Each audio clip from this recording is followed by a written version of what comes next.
warm, or neutral. B. I agree. B's the win. Olive. Olive is um it's not a type of undertone.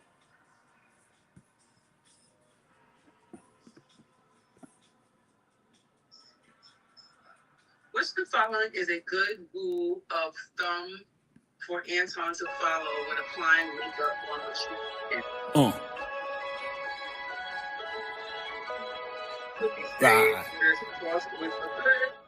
Shimmery blush always looks best. Which skin helps the appearance of fine lines?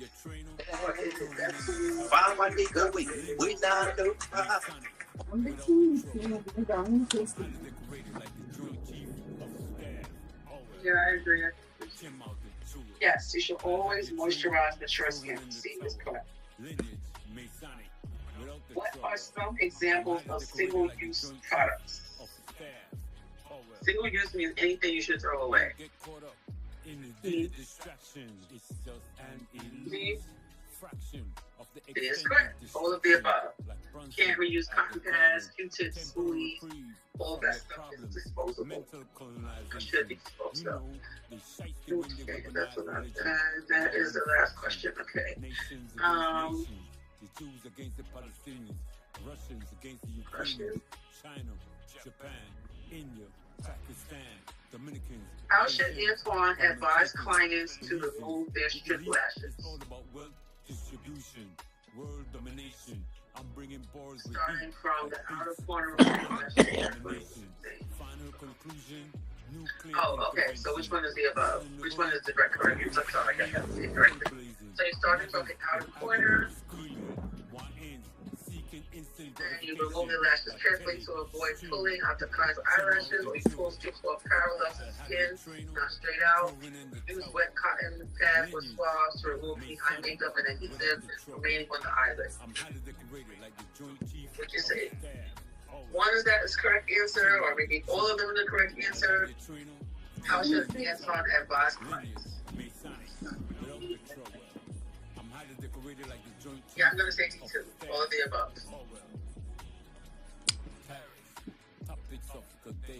Anybody else? Oh, D is the correct answer.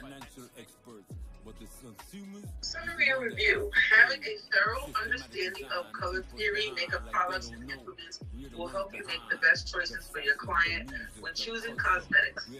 Knowing how to apply makeup to various face shapes, eye shapes, eyebrow shapes, and lip shapes will help you meet all your clients' needs before makeup application. Remember to conduct a client consultation. Consider all aspects of your client's desired look. They would change for a dollar. The rapture, brother against brother. Rather side with the Okay, so we're about to the Bible. finish up the rest of the chapter. Was at the table. When I passed the graveyard, I don't whistle. Cause like most genius, And we have you existing in the zoo. eyelash labeling, moving artificial eyelash I'm sequence, deceptively efficient. applying eyelash Mental enhancement poison practice. is potent. Keep that mumble rap. You incoherent. The university is on tilt. I'm building generational wealth. Pelts at the Met. If I was a swimmer, I'd be like the world record holder. Phelps. Short videos of basic makeup application, false eyelash Gem out the jewel. I'll have your trainer throwing in the towel. Lineage, Masonic, without the trowel. I'm highly decorated like the Joint Chief of Staff. Oh well. Gem out the jewel.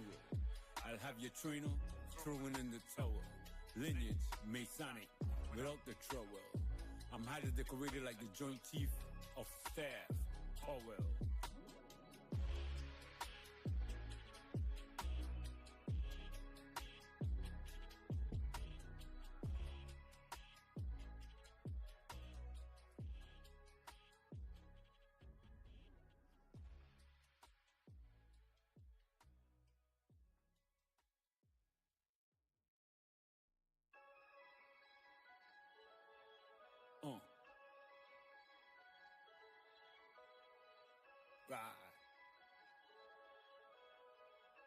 as we flow. Jim out the jewel.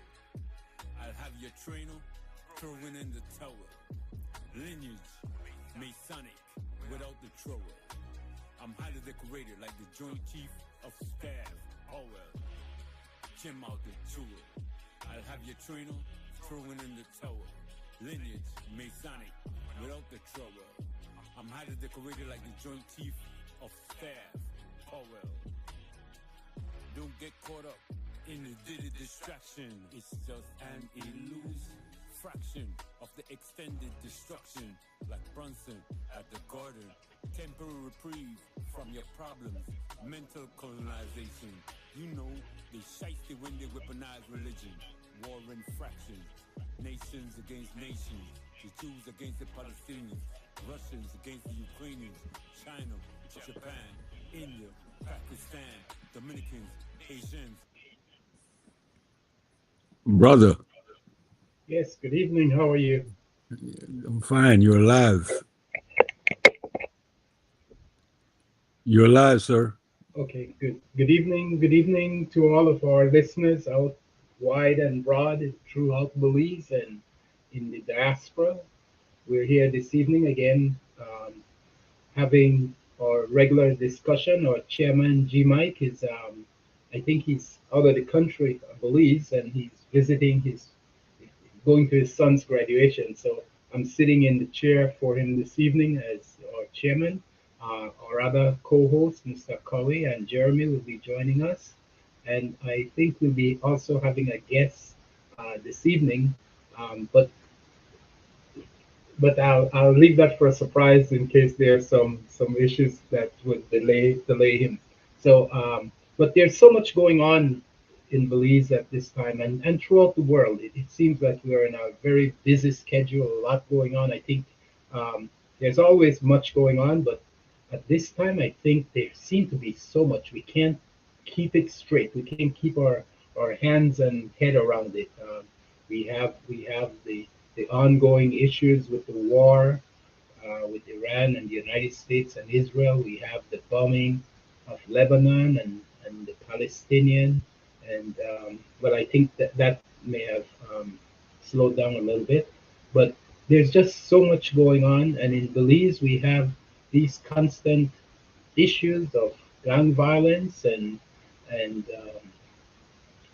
injustice. And one of the things I'm always big on is trying to make sure that we maintain our civil discourse with going on between our people, between our government, and between our authorities and officials, particularly our police department. I always say that what what we sort of get from our government in terms of the interaction with the people and the police department and such kind of reflects the mood of how the people feel, because I think the police department usually get the first lash of a discontented people, and there's much that we need to do to sort of move in the direction of repairing the damage that has been done, that has been caused by many circumstances. The people in general in the country, I think, sees to some degree a police department that represents a level of abuse, and so there grows with them a level of mistrust with the department. And I think that was reflected recently in the situation when the senator was stopped and he was asked to produce some documents, and the manner in which the situation was taken, you know, how quickly it amped up to, we could take you to the station.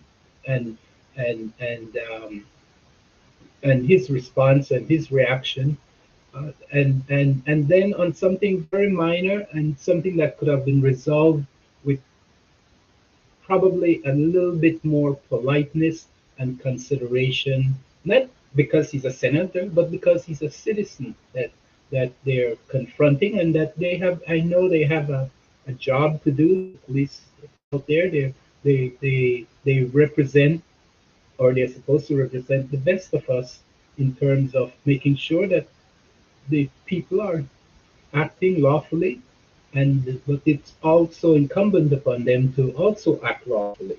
So we have what I would say is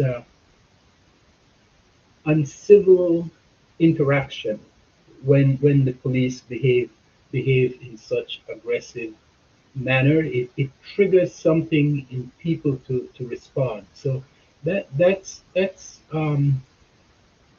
something we all need to sort of figure out how to um, pull back and make good assessment. And what we realize at times is that probably the training we have is not sufficient, right? There need to be more training, more education for them, and the society, the people need to have a little bit more tolerance. But I think once we see where things are going, it falls off fast. That the when I say training, I meant in terms of if they're going to be asking citizens to do certain things, they need to be sure that what they're asking is legal and lawful.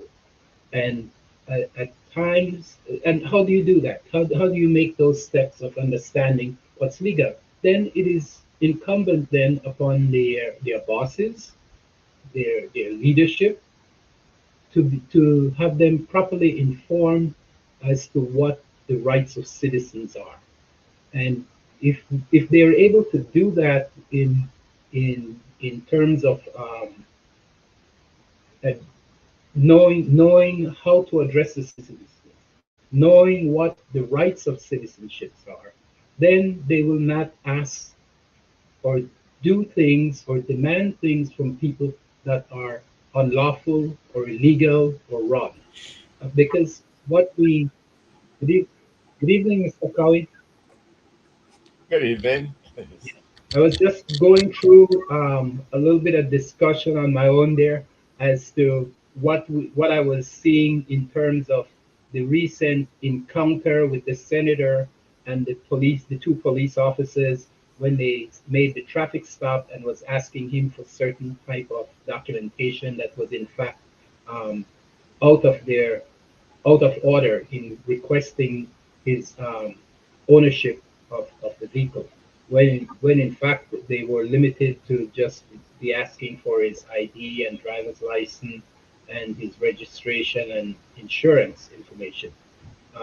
And I was explaining that sometimes they get aggressive in ways and people respond in manners that create conflict, when in fact if they are properly trained, then they would know how to act, what questions to ask, and what is legal. And so it is then incumbent upon all of us, both the authorities that they represent in terms of their police department, give them the proper training so that they know where they should be running, what they should be asking citizens for, so that we don't have these constant conflict. And I do believe that when we start generating these constant state of emergencies that gives the police department these extraordinary powers.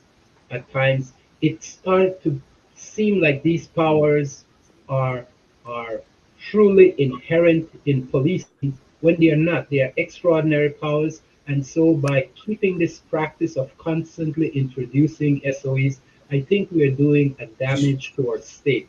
And it's something I want government to kind of figure out, and the police department to kind of figure out how to carry out some proper decision making and policies so that we are not constantly in these throes of emergency orders that does create this false sense of empowerment for the police that is not true. So I also see we have our other guest, Lennox. Good evening to you, sir.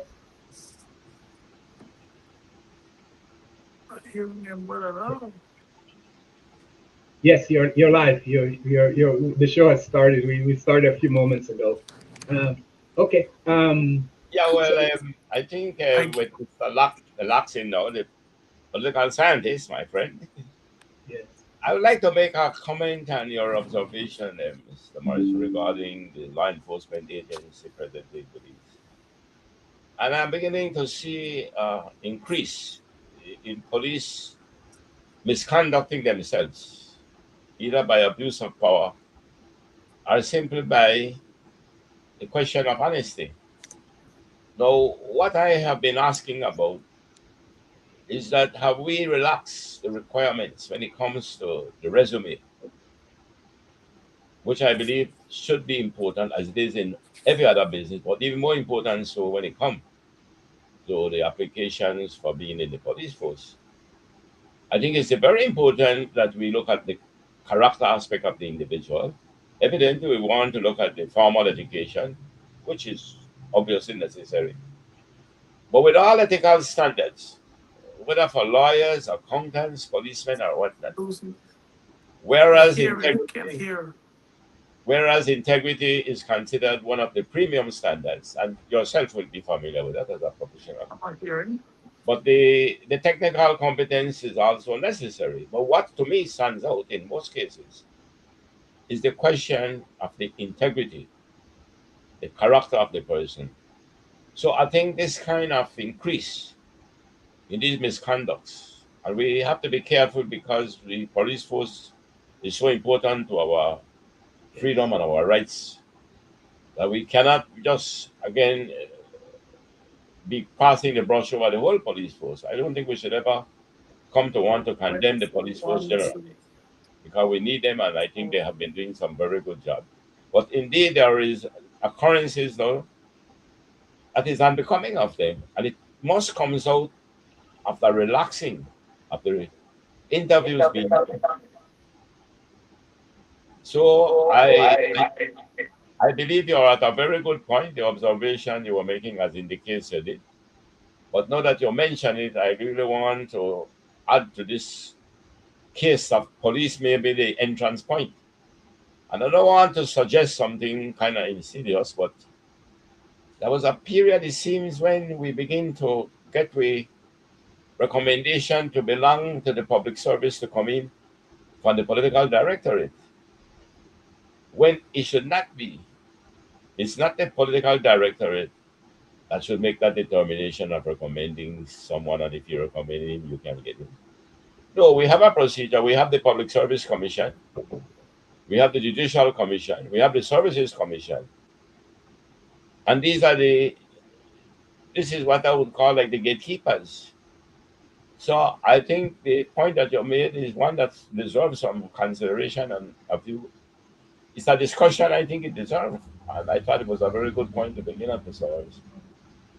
Thank you. Thank you. You know, the situation, I always remember a 60 Minutes interview that the former prime minister, when he was, this is the environment, when he was minister, I, foreign minister, when he was foreign minister, and in the interview, the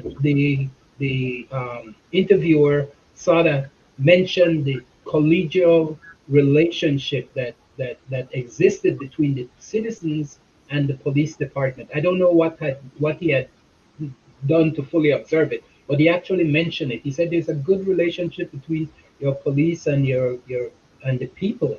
How and Mr. Barrow was he gleed in it, and he said, you know, we're family. They're our family. They're I'm paraphrasing him because it was many years ago. But that there's a good relationship because we do things that satisfy the people, and the people are related to us, and there's no animosity.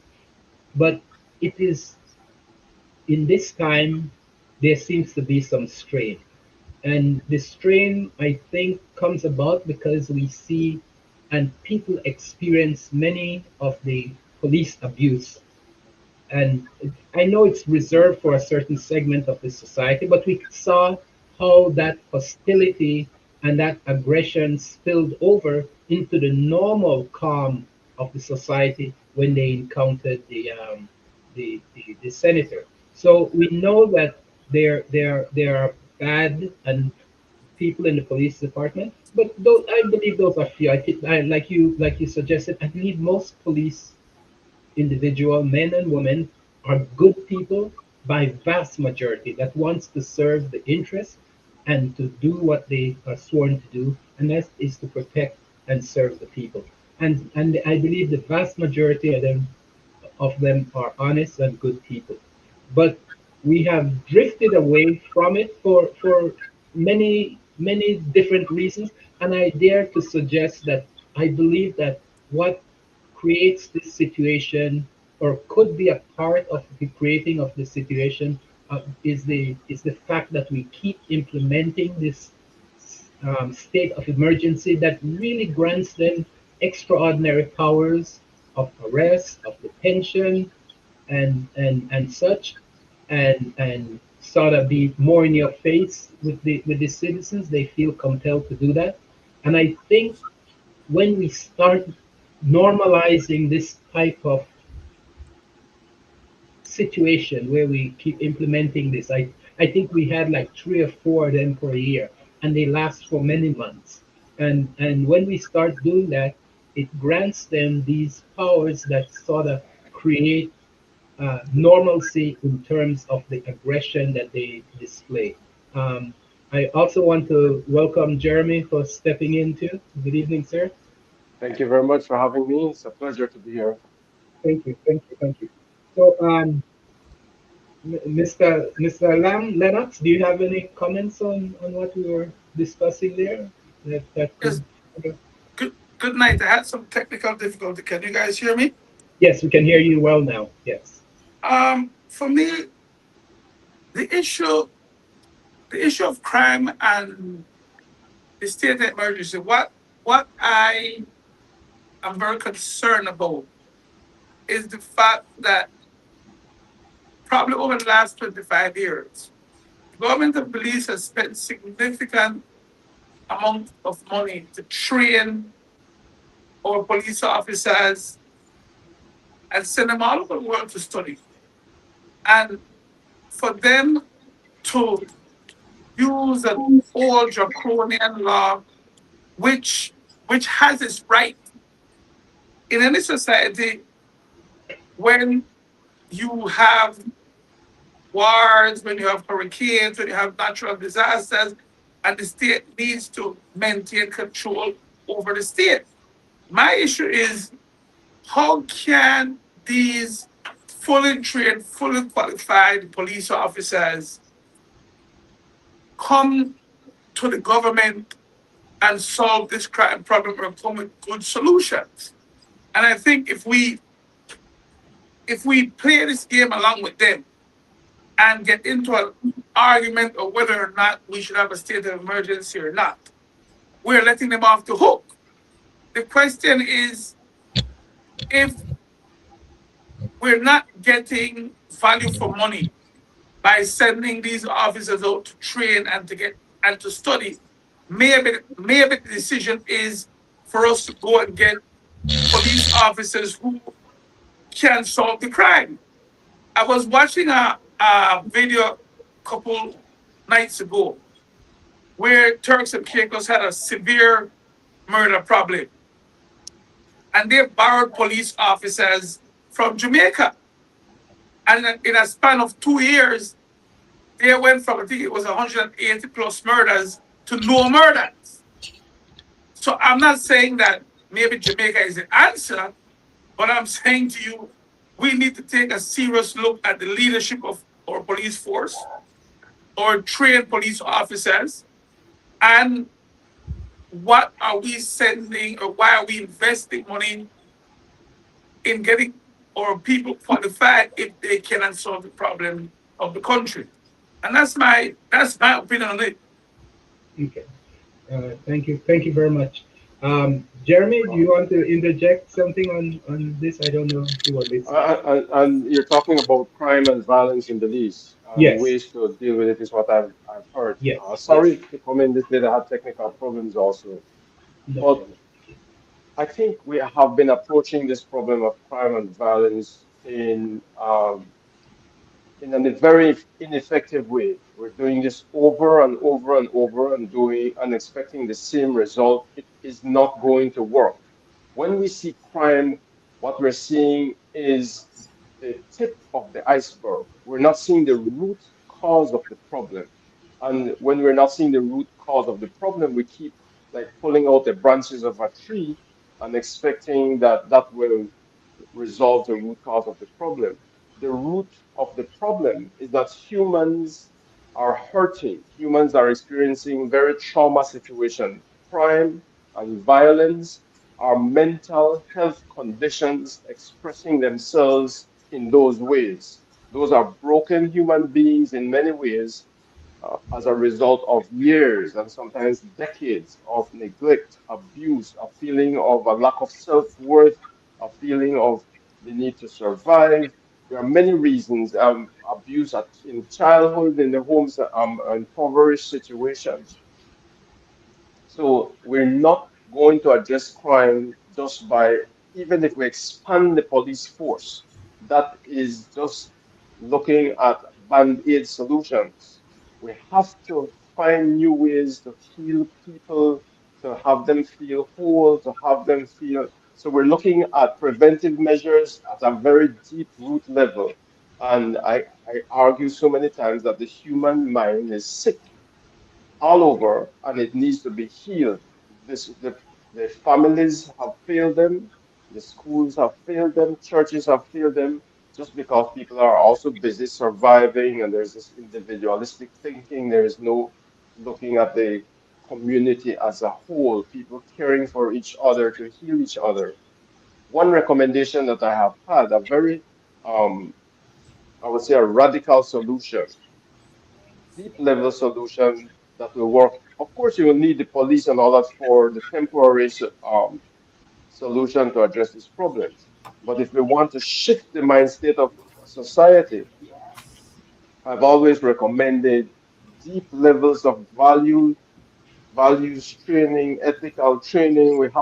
The school system has to move beyond just academics into deep level awareness for children to practice even mindfulness training that is scientifically proven to have profound impact on healing the human mind. And when that is nurtured right through the school system, we're starting to create a different mind state and a different society. The values that we need, honesty, trust, respect for others, all those need to be cultivated. And that is totally ignored in schools and religious institutions have failed because they're very much into empty rituals, mindless rituals, repetitive sayings that really have no core meaning to deeply touch. Well, it has to some extent, but in a large extent, it is failing to address those issues that make people value themselves. So I'm just throwing that for, and it is not something that I'm making up. There are countries that are engaging students in new ways that have profound impact in how they view the world and really transforming their lives, their quality of interaction, and that's what we need to address. That definitely sounds like some of the recipes that needs to be put together to form the essence of greater development and involvement for our young people. Mr. Colley, you had some points you want to Yeah, make? I wanted to try to see if I can put it back into perspective. You raised the issue about abuse of my police officers. I thought that was the context that you were introducing the discussion on. And it is a fact indeed that we need police officers who are well trained and to do the job that they are supposed to be doing, which is that if you commit a crime, you should pay the time. And that idea of paying the time is supposed to serve as a deterrent, of course, with some therapy or during the period, no? But I think Mr. Enriquez came with a very important and I think a point that we could continue now to on. Because he went beyond what you came in with about the police not conducting themselves properly.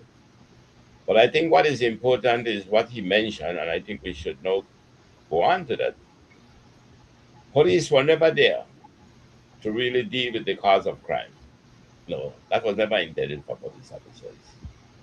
Police officers were dealing to the symptoms and to see how we can, in fact, curtail the abuse of one citizen by another. And this is the role that the police is to play. We feel indeed from the discussion that the way you enter the discussion or started is that they are not living up to this as we have hoped them to be. But can we now indeed focus more on the issue of the causes of crime? Because that is what we have been talking about sometime on this show. Yes. And I keep coming back to the what I consider to be the a universal truth that we seem to be ignoring.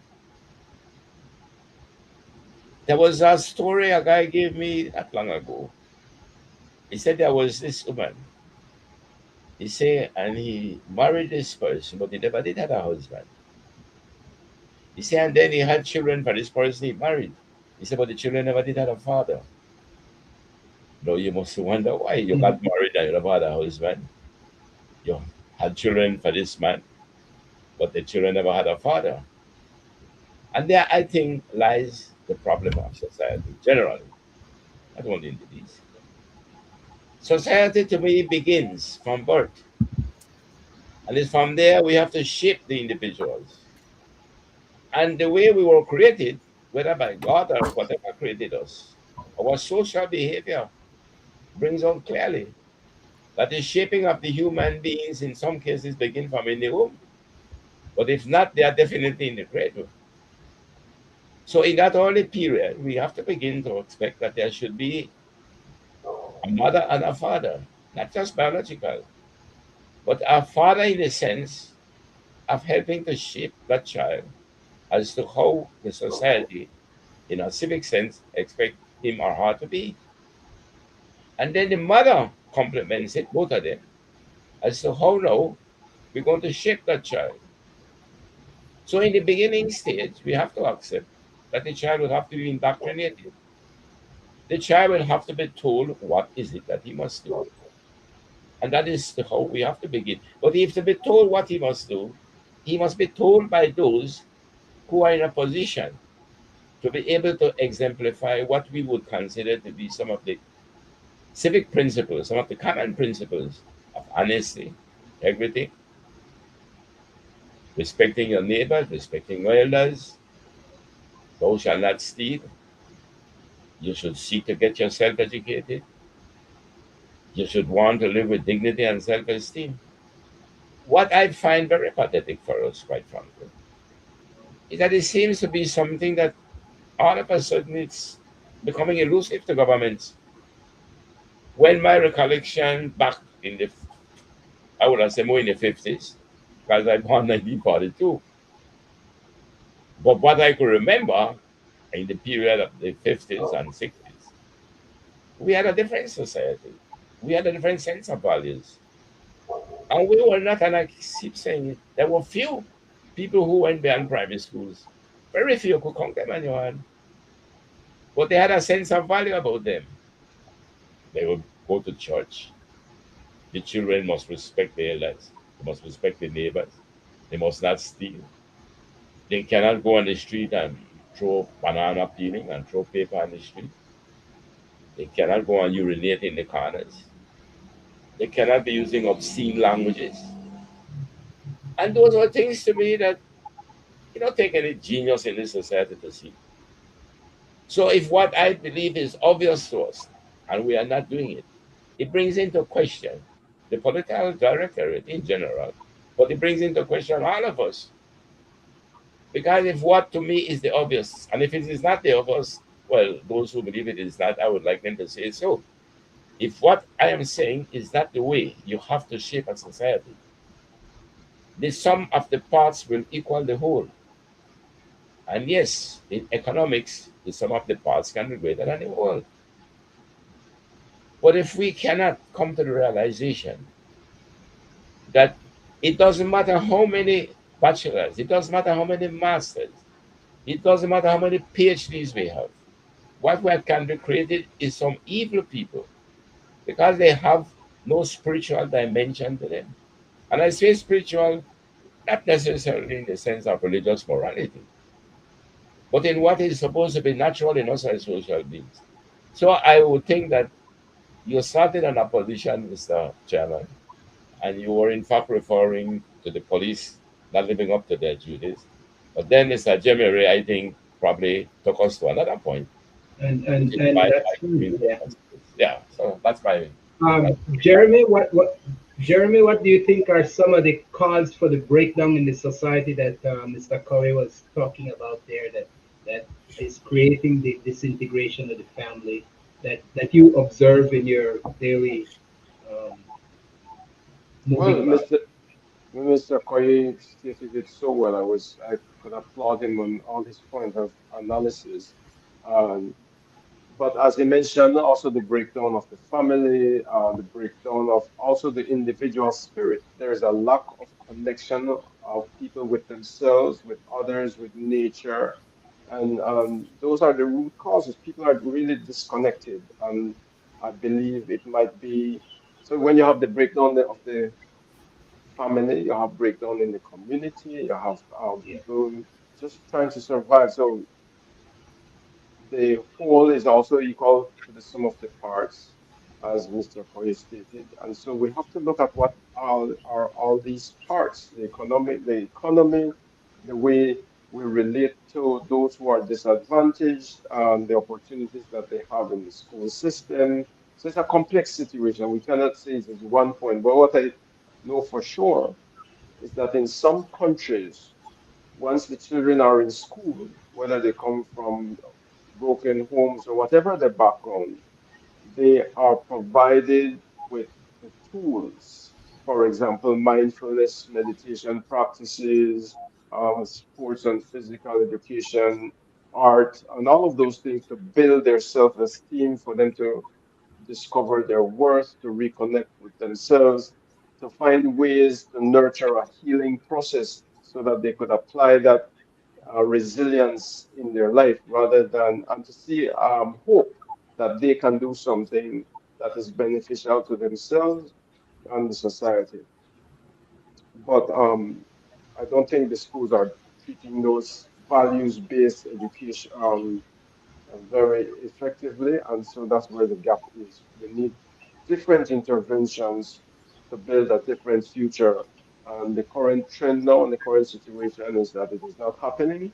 And so we will expect the same from children who are born today, 20 years later, they will, because of the same conditions, they will enter the life of crime and violence. So Thank unless we you. do something different, then we will not get the same, we will not get a different result. Thank you. Mr. Spooner, good evening. Thank you for Good joining evening. in, I'm sir. sorry I was late. I had to attend to a medical thing now, so Oh, my no problem. apologies. But I believe that without the structure of the family unit, and it could be a mother that's strong and has vision and know where to direct her children to. The father doesn't have to be there, but it would be a lot better if the father was there. But I think what happens is that your neighborhood, your friends, your environment help to define how you're going to turn out. And if you're living in an environment that is not directing you the proper way, you need a strong mother and a strong father to help advise you and steer you through that environment. And that's what I believe. I think we've talked about it before, the destruction of the family unit. That's not there, but there's also many strong women, single women, who have brought up children also. So it's a character, a personality that if you have, you can help your children end up good, but you're fighting an environment that is very destructive to, you got friends that encourage you to smoke cigarettes or drink, or next thing a weed, next thing a cocaine, and so on. And if there's nobody there to warn you of the consequences, and it's not being taught at school, you depend. Hey, I got my sexual education from my friends, and they were totally wrong about things. You know, they say if you don't want to impregnate a girl, masturbate first and then have sex, which is stupid. You know, so the environment has a lot to do with how you turn out, and you've got to have a strong home to guide you through all of that. And if I look at people, my peers, people who have done well, who are financially stable, who can provide for their children don't run into the problems that a lot of the people from the disenfranchised society goes through. It's a tough battle. When I was with Rotary and we would go help build people's houses, they had a shower and a toilet outside, and inside the house there was just a kitchen and one big room, and so mom and dad slept there, and they had sex there, and there's their children right there, hearing and seeing everything. And I think that's not a good environment to be brought up in, and especially if you have an abusive man in the house, and then the woman takes her frustration out on the kids. And I have seen that living. I never used to live in the city before. I used to live in the suburbs, Home Park, Fort George, Princess Margaret Drive, Marine Parade, and I never saw the inner city. And coming back to Belize, I lived on North Front Street. And in North Front Street, there's a neighborhood next to me. And I would see how the women would treat their kids, how they beat them, cuss them out. How can a little kid grow up in such, they're traumatized from a very young age, so they grow up very vicious, very angry, very frustrated. So those are some of my viewpoints. Thank you. I Guys, think I think Dr. Gale has done a great job in telling guys, us what the problems are. You know, Thank you. Thank can I, I, I'm sitting here listening to you guys, and I'm very impressed with how you guys are articulating the what if or what should be. We live in a Western society whereby it's almost institutionalized the ills or the circumstances that will create the ills for our society. We are a poor third world country where resources are limited. We have corruption in politics.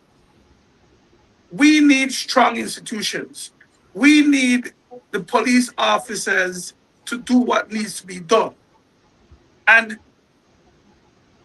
when you travel throughout the Caribbean or other parts of Latin America, the only way you handle this crime situation is with knowing what to do and executing it.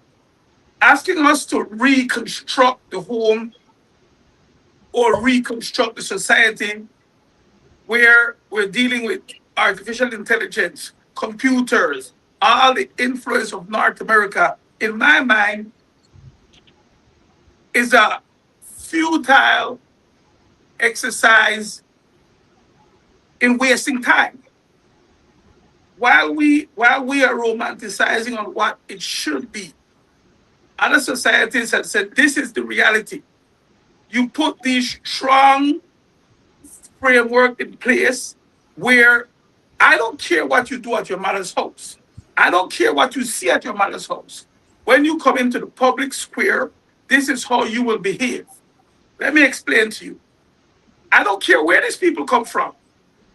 When they walk into that call center, she has on her lipstick, she has on her shoes, she do her work, and she goes home. When she goes into the bank, we don't care what her society looks like or what his society looks like. He goes into the bank, he does the banker's job, he gets a paycheck, and he goes home. So we have to create that society where we let our population know this is what is accepted, this is how it works, and this is what you need to do to work within the society.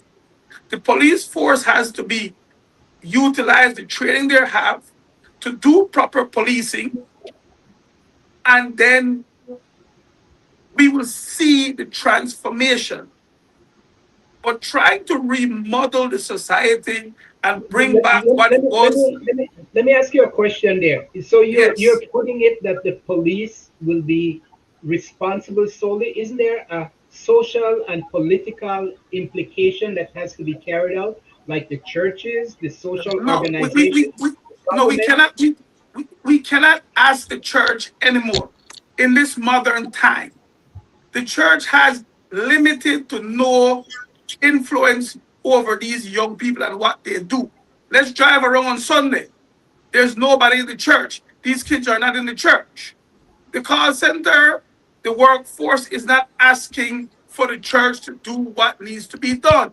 They have their rules in place, they have their guideline, and you will abide by it or you will not be employed. But they have the That's not how the world that's not how the world works but in they have this the time. motivation. They have the motivation of your employment, a paycheck.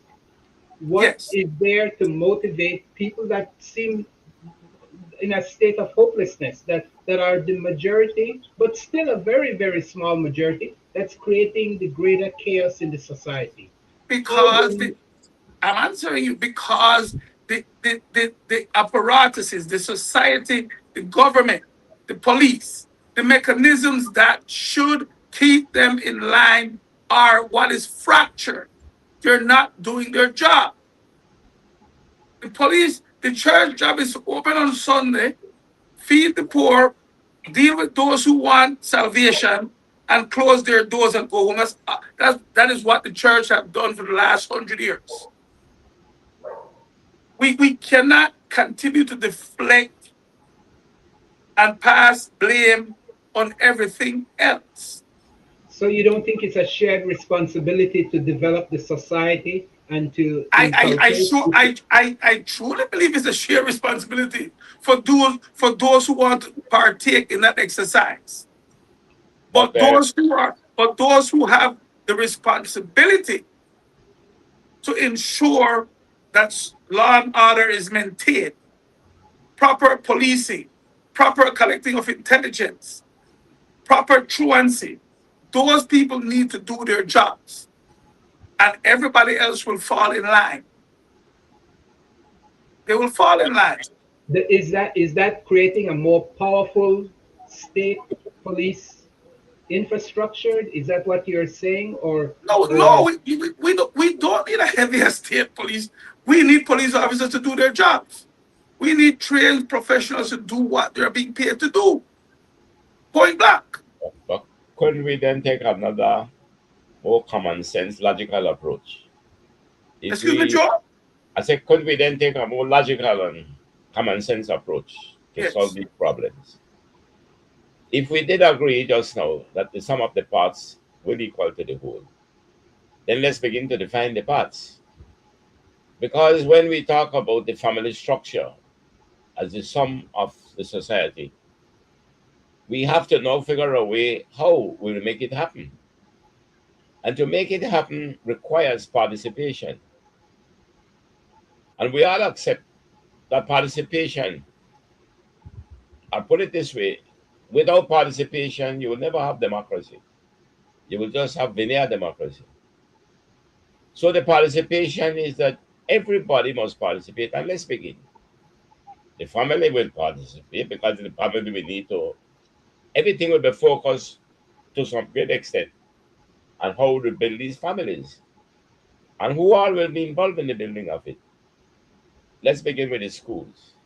Let's go to the church, go into the communities. Let's go to the trade unions. Then we come down to the favorite one, the political directorate, the state, which is supposed to look after the welfare of the nation. The state must do its part. But I think that if we, the people, do not participate in doing our part and believe that our part is simple to go to the polls, go into a ballot box, take 5 minutes and then walk away and leave it to them to do what they believe we need to get done. That's not how we're going to develop a society. And that's not how we're going to develop democracy. So we have done our part. The trade unions, the business community is doing its part to create the economy, to create jobs, to let people could work, fathers can work, mothers can work, children will have what they need in terms of their basic needs. They're going to school, they're getting the education, they're getting health care, And we are getting all these things that are supposed to build this civic society.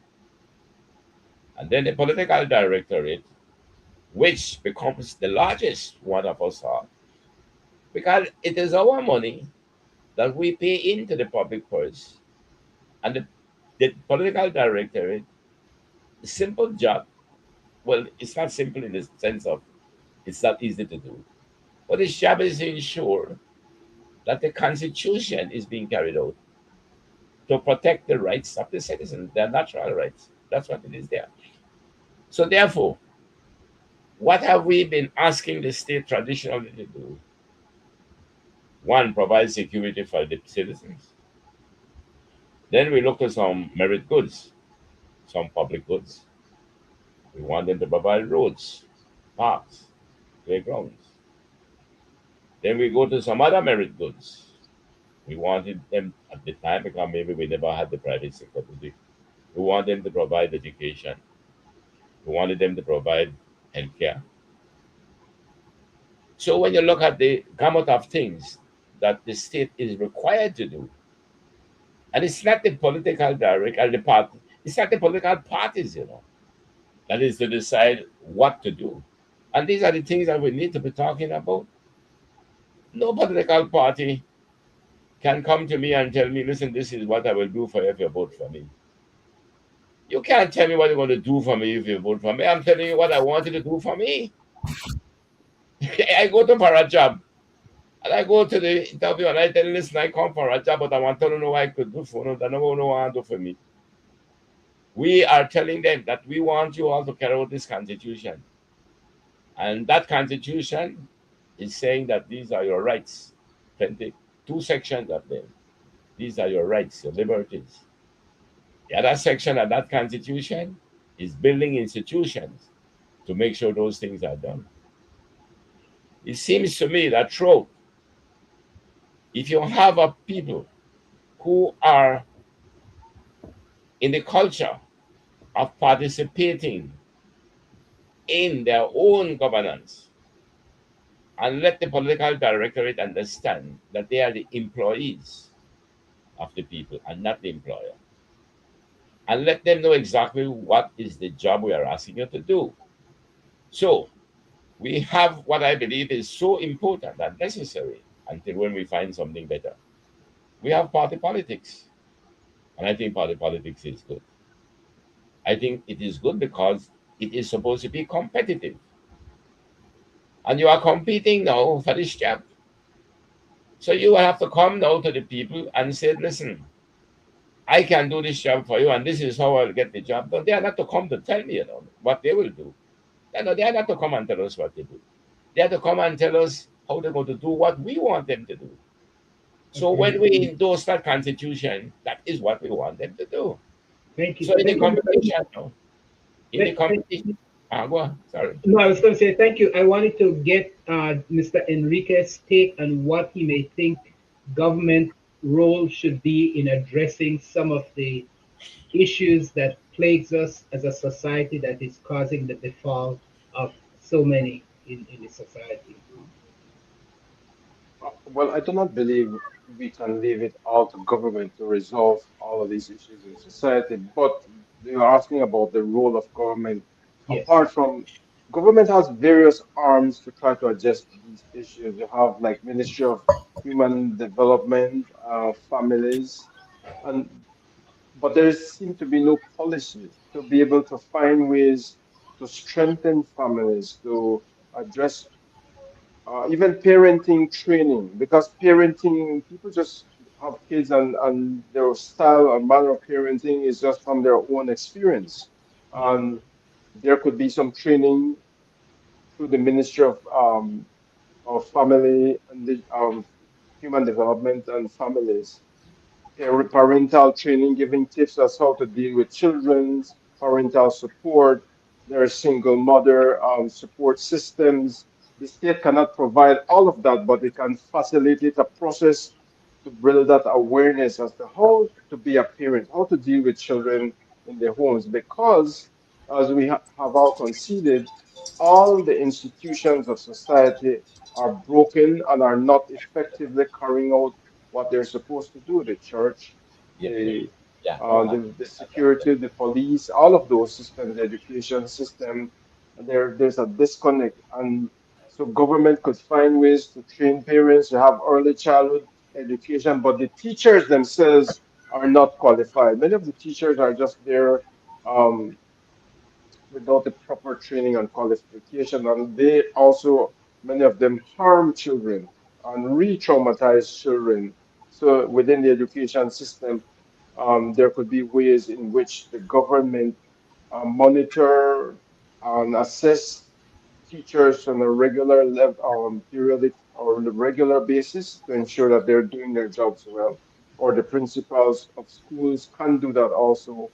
Um, but those basic, there needs to be also a kind of a revamping of the education system to really look at how can we build and nurture creativity, productivity, and skills and values in which people could interact in ways that are more positive, that are more constructive.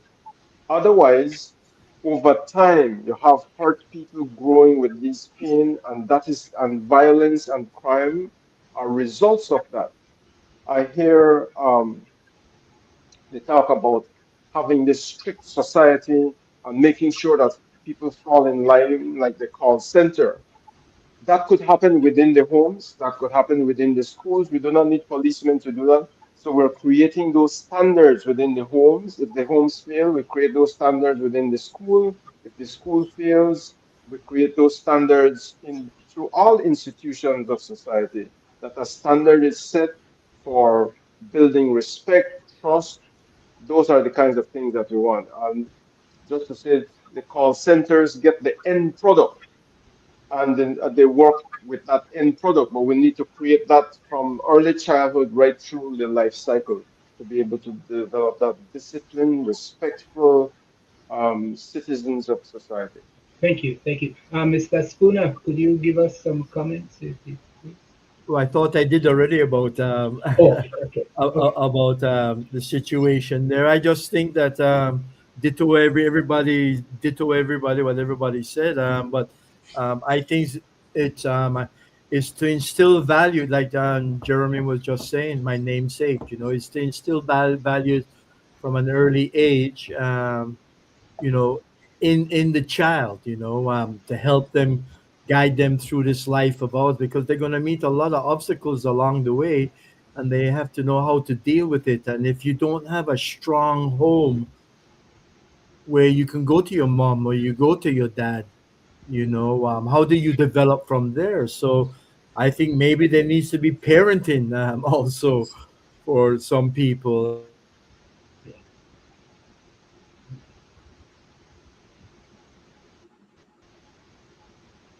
Okay. Seem like Jeremy froze a little bit there. It is correct that it takes all these parts, these individual parts, to create the whole. And so Yeah, we but I need. don't think it's the police's job to do that. I think the police is at the end of the line, where when these kids drop through the hole, drop through the net, it's that's when the police deal with them, you know. But I have to say, when you watch on Facebook and you watch or and you hear the comments out there, the authority is not respected at all in Belize, and I don't think it's respected worldwide either. They don't respect the police. You see that when the police stop them, they very rudely question the policeman. Why do you stop me? You know, I don't have to give you this, blah blah blah. You know, whenever I stop anywhere with a policeman, if he ever stops me, I've got no problem in identifying who I am. You know, if he asks for my driver's license, if he asks for my insurance, blah blah blah, I have no problem with him checking my decals on my windshield. I don't have an attitude. And you know, one time in the States, I was speeding. You know, I was speeding and I got stopped. And you know, just being polite to the policeman and then hearing my accent, he let me off. You know, so if you give the policeman respect, they're going to give you respect. I see on the street too. I'm a senior citizen. The kids don't have any respect for me. They curse me out. They say all kinds of things to me. They threaten me. You know, I've been in situations where they break a bottle and they want to hurt me with the bottle just because I've said something to them where they could have hurt me by just riding a bicycle through a pedestrian crossing, and I bring it to their attention. They want to beat me up for that. So there's a from my days, it was always Mr. This and Mr. That, and you never back chat somebody a lot older than you.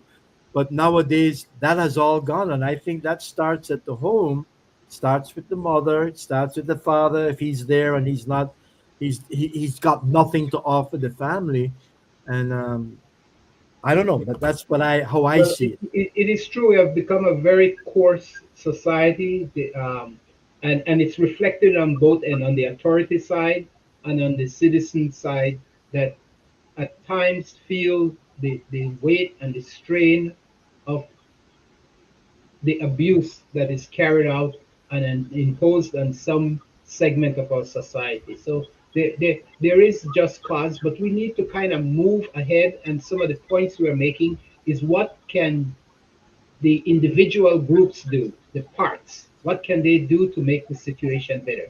Whether it's the church, I think they have a role. And even though people are not always present, I think they need to, it all needs to be reformed because it's part of the community. They need to reform so that they can address and bring the people in and sort of find a way to sort of address the concerns of the society because we all live here and we can't just be isolated and say I'm only about this particular part. And then we have been missing so many different functional organization in our society. We don't have scouting as we used to. We don't have all these social network that was valid, the why and all these things that were valid and help promoted that community and that society. And in their small way, they entrenched in us the spirit of cooperation and working together and respect. And so we have lost those in many ways. And then we have the big problem and the often problem of government failure to plan and to understand what's needed in the society and to plan for it and execute those plans that will benefit the society. So I think we have drifted and we need a correction course on all areas. Everybody need to evaluate, all the parts need to evaluate their role and function and to sort of determine what type of society we want. What are we doing wrong? What definitely what we have is not working, it's not functioning, and it's creating more chaos for everyone's lives. And so I want to go to you, Mr. Lennox, and get some points from you at this time. I will close by saying this on this topic. About 2 weeks ago, I probably I found a fascination with going fishing in the morning, right? So I went fishing about 2.5 weeks ago with my uncle, who's a doctor. We saw a little boy. It was like 8:30, and a little boy out fishing. We asked him if he was going to school or not. He gave us whatever story. My uncle then checked him out as a doctor or a pediatrician, and then we left. And I said, no, this is not good. I stopped at the police station in West Maldiva, and the police were very, very nice. I said, there's a little boy, probably 10 years old, fishing, and he should be in school. The police said if I could take them to see the guy. We picked him up. They said they know the case. He's not going to school. He got suspended for whatever reason. He didn't look well kept. So I took him to my barber. I had him get a haircut. And then we waited until we could contact his parents. And myself and the police officer went to the mother's house. I gave up everything I was doing. And the mother proceeded to explain that she didn't have the money for him to go to school, blah, blah, blah, blah, blah, blah. I said to the mother, I will pay for every single thing for this child. We will relocate him to a school closer to West Landiva where he could come to my mom for lunch. My brother, who was a tutoring business, will tutor him. I will buy everything that this child needs. I then call my doctor, set up for him to go see the doctor again and everything. I told the police officers, the guys, anything this child needs, I will pay for it. I checked up They never heard from the mom again. I checked up the following week. No response from the mom. The guy is not back in school. So when I came in last week, I went to the police station and I said, well, Mr. Lamb, the mother is not cooperating. And the little boy is still not in school. I then said to the police officer, then why isn't she arrested? He said, well, we contact social. I said, no, you guys have to arrest her. If she's saying the issues for the child is financial, and we have taken care of that, and this little child is not in school, then we are failing him. So to all you guys point there, the society, which is myself and my community, decided we will jump in. We will adapt and we'll take charge of the little child. But if the authorities do not enforce the laws, because clearly you guys have said it, the issue is the home. But if mom doesn't understand that there are consequences if she do not send this child to school, what other mechanisms do we have? So That's a similar, point. what mechanism the churches have? The churches have feeding program. They have certain, but if the parents, if the police, we have to force these parents to do what they need to do. But if they know that the police won't do anything, we will not arrest them, the courts won't do anything. And this is someone who, I worked at NDOC for 10 years. This is someone who has taken mothers to court to pay child support because they're alcoholic and drug dealers and the state have to take away their children. So if we are not prepared to use the state apparatus to hold parents accountable, then how we make the change? I would like Well, point. Please go ahead, Mr. Colley. oh, sorry. On this segment, I will make my final comment. And it might be somewhat provocative, but not inflammatory.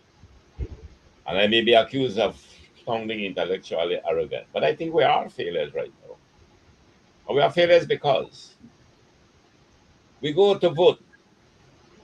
We know what we are voting for. But how many of us know what we should be voting for? I've listened throughout this show just now. And the truth about it, I know we're all over the place. And everything we are saying, I believe makes sense. But we are not putting it together in a way where we can better understand where we are failing. The Reform Commission highlighted something in the polls that was done. And I think we all may be familiar with it. If anybody can tell me, what was the exact figure of those people who knew the Constitution from the polling? You remember the figure, percentage? What was it? It was very low. I think it was like 5 or 6%. Oh, if 5 and 6% of the people only that among those the Constitution, then what are the rest voting for then? Because when I was going to run as a city councillor, and I was asked, well, Mr. Curry, what is it that you think you will go to tell the people that you'll be able to do for them? I said, I'm not going to tell the people what I'm going to be able to do for them. I'm going to tell the people I will be able to do for them what they want me to do. So what I was to do was simple to do and do what the City Council Act requires me to do. And that is how I'm competing against others. This is what you want me to do for you. And I'm saying to you that I feel quite qualified and capable of doing what you want me to do. Here we are now at the national level. And most of us are voting and don't know what the hell we should be voting for. But we know what we are voting for. We know what we are voting for. But what is it we should be voting for? And that is where I think we are failing. We are failing, not democracy that is failing, we are failing to apply democracy. That is our problem right there, gentlemen. If we know that We want to elect people to carry out that constitution. That's what what we are electing them for. So the party competition is good because these are the people competing to tell us this is how they will do the job that they want us to do, that we want them to do. And that's are the things we have to begin to understand. You come to me and you said, listen, I'm a PUP or I'm a UDP. I work it. That's not what we're going to vote for. What we should be voting for, if you say, well, boy, I think this party seems to be better understand the constitution. From their past, to me, look like they better know how to carry out this constitution. I would say, well, it looked to me that there's one good reason for why you want to vote for this party. Just look at the individual, just, something look like this individual know the constitution. The way he talk, he look like he could do a good job if you vote for him. So he vote for him whether a PUP or UDP. So we vote for what? We vote for a policy. We vote for a person who we think can do the job. And we vote for a party because we believe that the party is better equipped to do the job. But if these things are not being discussed and brought out, and then we go to the polls, elections after elections, and it seems that every time we vote no, we seem to become more disenchanted. So I think, gentlemen, I will close on this segment to say to you all that I think next time maybe we should be a better, more structured and try to bring out to the people of this country. Stop the go to vote for something that you are not to be voting for. Go and find out what is it you are supposed to vote for. And what you must vote for is those who come and convince you that they are best qualified to do the job, which is the Constitution. I rest my case there. Thank you. I do agree with you that democracy is an active process, and what we have failed as citizens, and this is part of our training, that we weren't trained in engaging in government after election. We weren't trained to keep them abided by whatever it is they promised and we so liked about them when we elected them, because we cannot just vote every 5 years and walk away and believing and that they will do what is necessary and important and what is our priority. So that is the failure of our democracy and the structure of how it has been set up from colonial time and all the way through now. And so we need people of goodwill in our country, in our serving in our government. We need leaders to step up from all segments of our society that will engage the people, will inform the people, and be honest with the people in whatever they are doing. I saw just recently the CEO for immigration talking about the lack of some type of labor force in the country. And I don't know if they were pressing to sort of have encouraged more people to come in for manual labor and such. But all this is, we seem to be grabbing at the very bottom in our approach for immigration. And it creates even more needs and demand and strain on the limited resources that the government have available.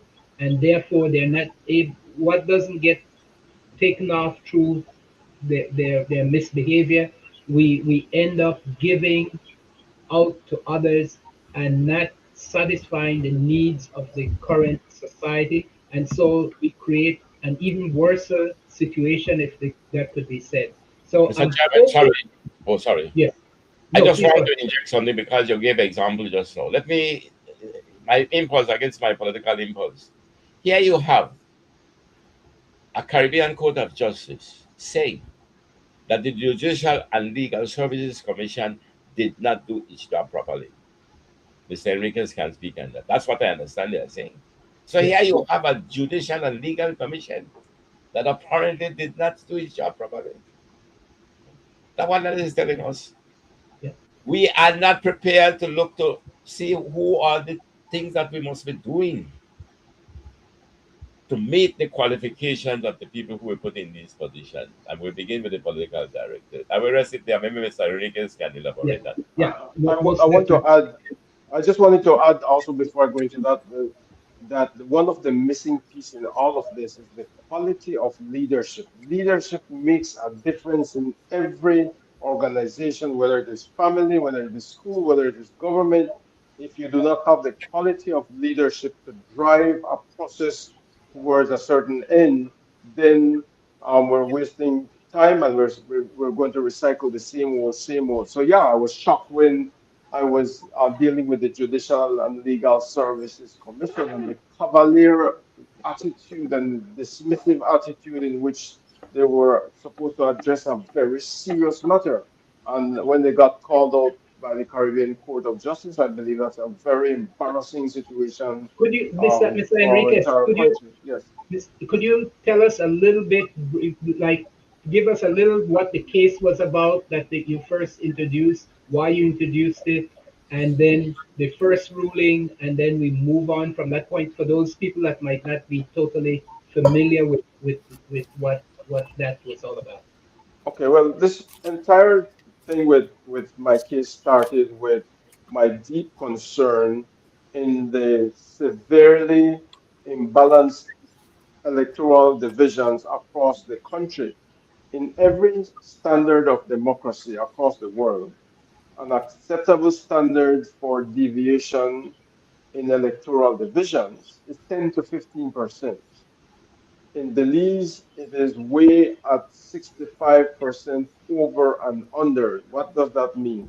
It means that you have electoral divisions with as many as 2,500 persons eligible to vote and represented by one area representative, and you have another area like Belmopan and Stan Creek West that is over 11,000 with one area representative. That is a complete violation of the Constitution, which says that electoral divisions shall have equal or near as may be nearly as may be an equal number of persons eligible to vote. That is the standard set by the supreme law of the land. So electoral division should have nearly equal numbers of persons eligible to vote. How do we become eligible to vote? Well, we go. You have to be 18. It is after, and you have to be you register to vote. You have to your name has to be entered into a voters list. You have a voter ID. All of that makes you eligible to vote, and so that is how the electoral divisions ought to be created equal or nearly as equal as possible. So I had that concern that we had this declining and severe um, malapportionment of our electoral divisions, and each round of elections various both political administrations seem to very hesitant to correct that. They prefer to go into election with this severe malapportionment. So I used to write about that for about 10 years, like pointing out in their mandala, talking about it, that there's danger in our society with this unfair representation. And people also, and political parties just flaunting the law, blatantly violating the Constitution. So I sent a pre-action letter Let to me the ask you a Prime Minister. question. Yes, What harm is done to the society when you have these mal-apportioned constituents? the harm that is done is first you have unfair representation means unfair access to your area representative. So those who are in smaller divisions, for example, with 2,500, 3,000, or 4,000, and in fact, 9 of the 10 electoral divisions in Belize City fall way below what is acceptable for a viable electoral division in accordance with the Constitution. They have better access to their area representative. But if you take, for example, Belmopan, who the area representative represents near 11,000 persons eligible to vote, the access is disproportionate, or Stan Creek West or other electoral divisions. So that is one. And therefore, people voices in their access to, because of their lack of access to their area representative, then their voices are not given weight to be heard for them to be properly represented. For example, in Stand Creek West, even the span of areas, Placencia, St. Bike, Hopkins, all of those areas do not have the same access to their area representative like Fort George or Albert. And therefore, lots of things would happen as in Placencia and St. Bite. A lot of situations occur where they cannot access their area representative to receive sound um, consultation, to learn what he's doing, for him to be able to um, work in the constituency as effectively and representing the people. So, secondly, the very essence of the Constitution foresaw and is there to ensure that people are fairly represented. That is the supreme law. That is the mandate that the people agreed upon. We, the people. So, those who are elected are bound by the Constitution. They swear to uphold the Constitution. But each cycle of election, they break the Constitution and continue with this increasing imbalance in our electoral divisions. Those in the city seem to be most resistant and they favor the status quo because it benefits them more than others who are disadvantaged. And so that is why we have this. So I took the matter to court. We filed the night before elections was called, and we took the matter to court. And during the hearing for an injunction of the election, we heard the Justice Tawanda Ondura in a conversation with another judge. His mic was, he forgot to mute his mic, but through the unmuted mic, some attorneys who were sitting in Trinidad and were also following the case heard the conversation and recorded parts of the conversation. But we, from the conversation, we knew then that our case was going to be severely compromised before we had made all our submissions. That judge had conversations that made us knew that our case was compromised by his conversation. We took the recording. We recorded the recording of the conversation. We sent it to an expert to transcribe it to ensure that what is being said is what is documented and verified and certified that the transcription of the recording was authentic. And we submitted that to the Judicial and Legal Services Commission and lodged a formal complaint on the conduct of the judge regarding our case. That complaint was lodged on the 28th of April 2025. The problem is, after we lodged the complaint and we asked for an investigation into the conduct of the judge, we did not hear much from the Judicial and Legal Services Commission to let us know how the investigation is going. No update. Every time there was delay and I wanted to know what is going on with the investigation, I would send a letter to request updates on the investigation. I would receive very terse response, such as the JLSC is looking into the matter. And then nothing. I will wait another 2 months again, and I ask, what is going on? This is an urgent constitutional matter that has affected our case, and we cannot move forward until this is investigated and decided upon. And then we receive another note, another email, or another letter to say the matter is being um, taken care of. But we don't know what that means. Very terse, almost as if to brush us aside. And in the seventh month, when we saw that this was just dragging on, we're not understanding what is going on. The matter has the attention of the GLSCs. This kind of bland response. Then we filed a pre-action letter to say, listen, if we do not get any definitive response by September 8th, we're going to take this to court for judicial review. And still, we did not get any response to say if it is how the investigation is going. Are we going to be involved in the investigation after we submitted our sworn affidavit? There was no transparency as to what was happening, almost as if it's to frustrate us to give up, to frustrate the process. And so after we sent the pre-action letter, then we filed to the court for a judicial review. And it was after we filed for the judicial review, we got another blunt response to say that all our submissions did not merit further investigation.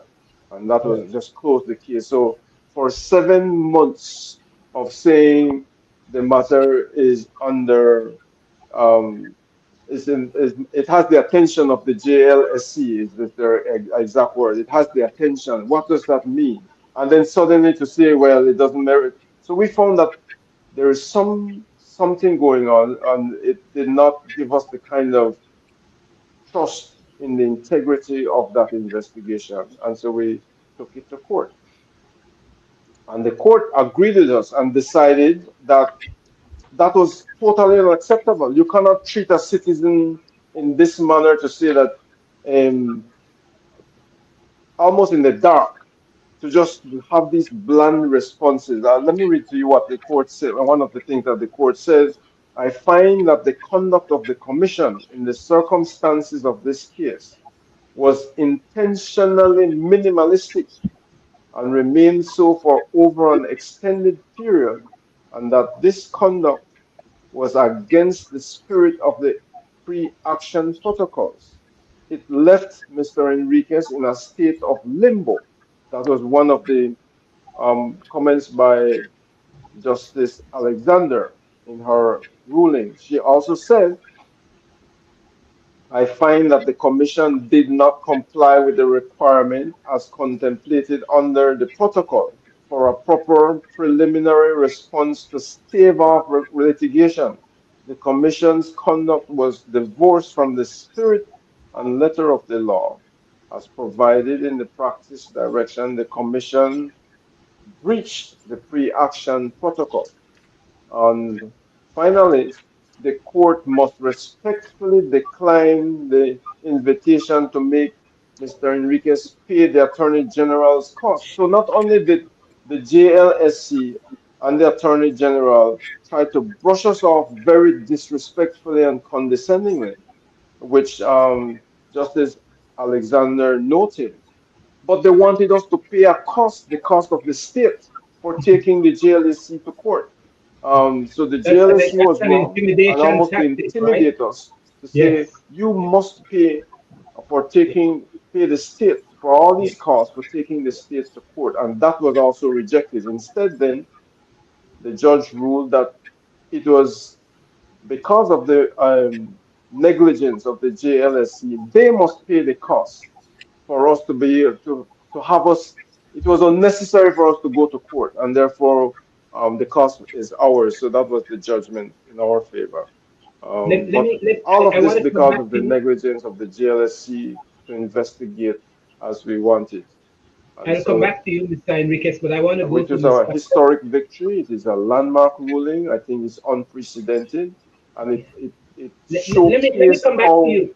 Let me come back to you, Mr. the Enriquez. I want to go poor, the downtrodden, the disadvantaged people could be taken advantage of to frustrate them out of pursuing matters of justice. And this has to stop.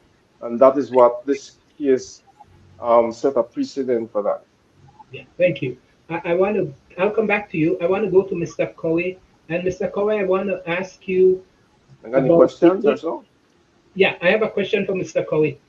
I want to ask him, as you mentioned, Mr. Enriquez, that there are Hello? about 9 constituents in Belize City that are truly Hello? malproportioned, and what effect would that have if we were to make the proper constituency arrangement for these throughout the country? What Well, impact would that have on Belize City? from my understanding of the Constitution, and it's not for Belize, it's all over the world. Hello? Hello, are you hearing me? Yeah, I'm hearing All right. you. I'm saying my understanding of this principle of as equal as possible in the distribution of quotas is because of the fair legislative and unfair discrimination against voters. And simply put, I'm not hearing. Hello? hello, hello, Mr. Cowie, go ahead, Mr. Cowie. I'm hearing you. I'm hearing We're you. hearing you. He's having some yeah, issues with his Jeremy communication. might not be hearing. Yeah, please go ahead though. All right, but Hello? my understanding it has to do with the unfair legal representation, the legislation. No? Man. And to give an example, you have a constituency with say 3,500 voters, and you have another constituency with about 8,000 voters. But when you go to vote in the House, the constituency with the 3,500 voters will have one vote, and the constituency with this 8,000 voters will only have one vote likewise. So that is where the unfairness of the Not hearing. representation comes Hello? in. I'm not hearing. Are you hearing me?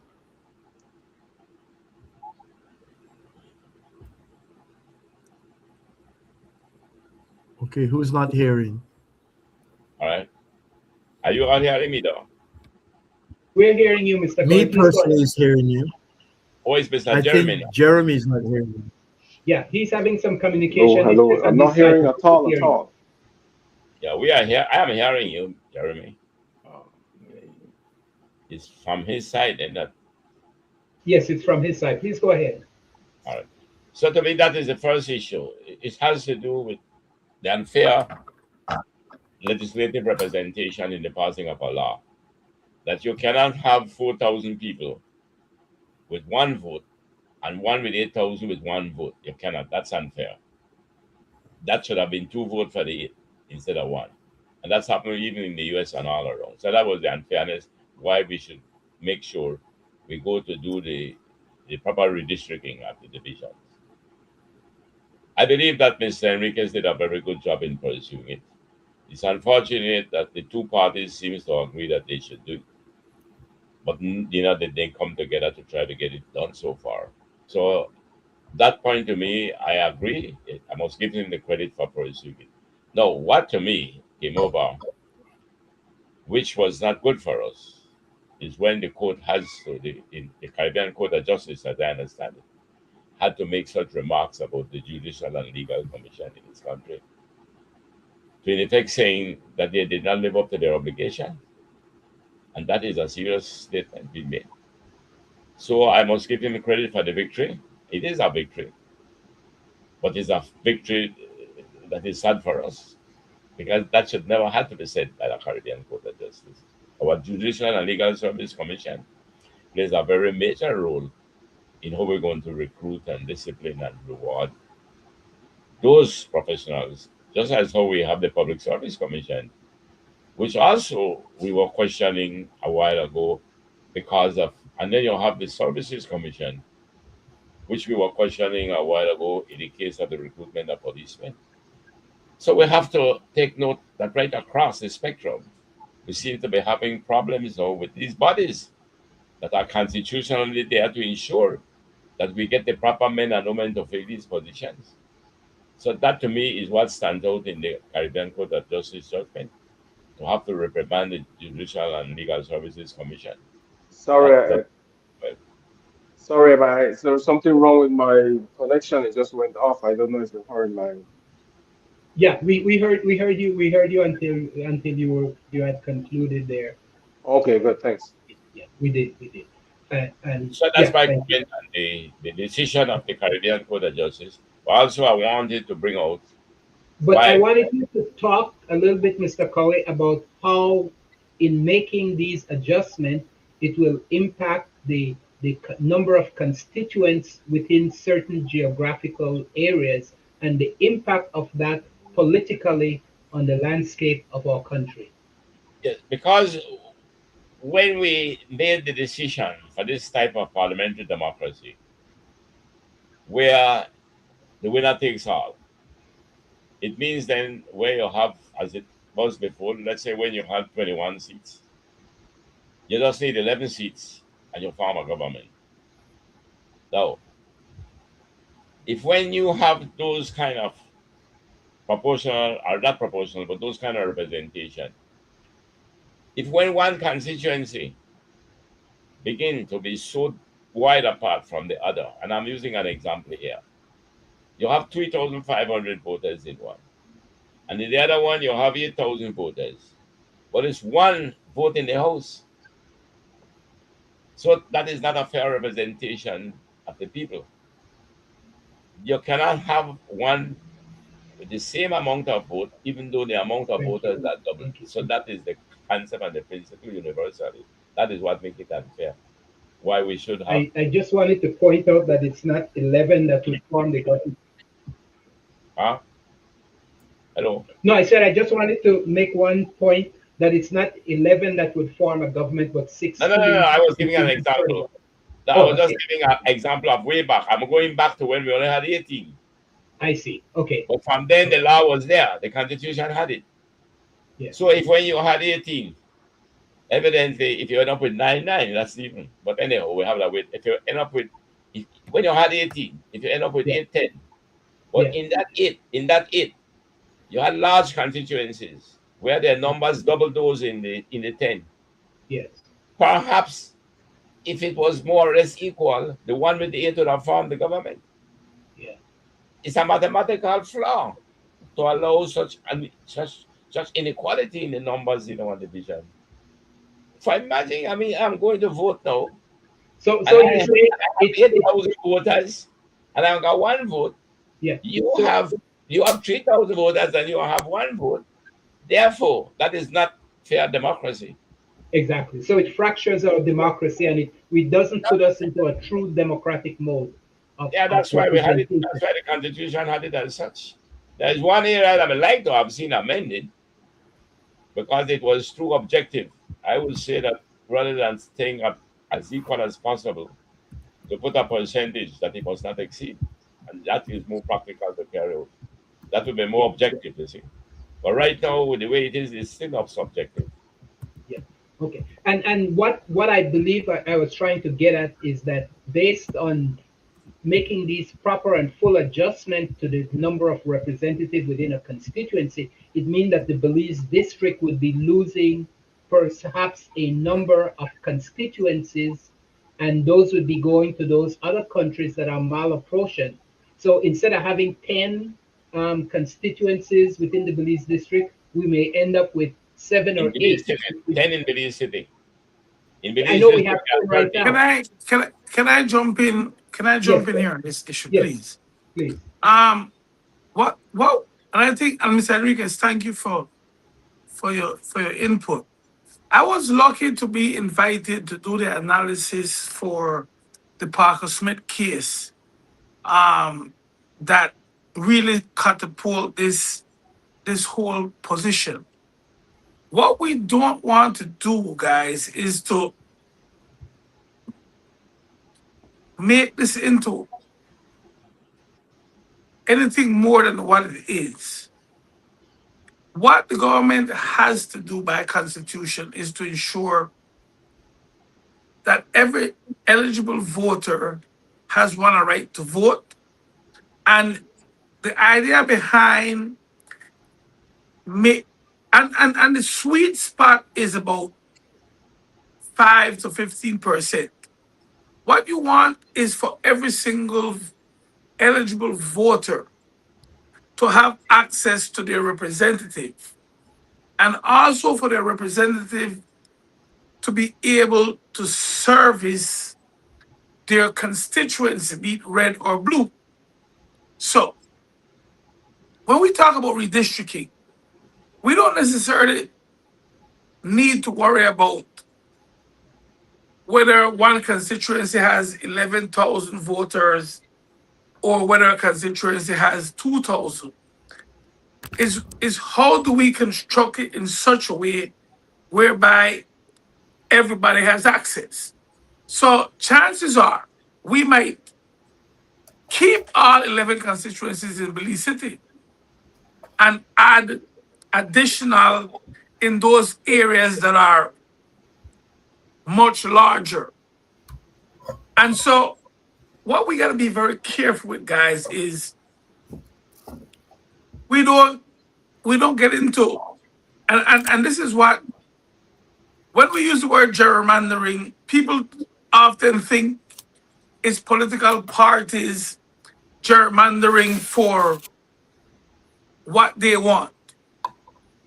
But we as citizens can also engage in a type of gerrymandering because we want to maintain power, or we want more power brokers in the House of Representatives.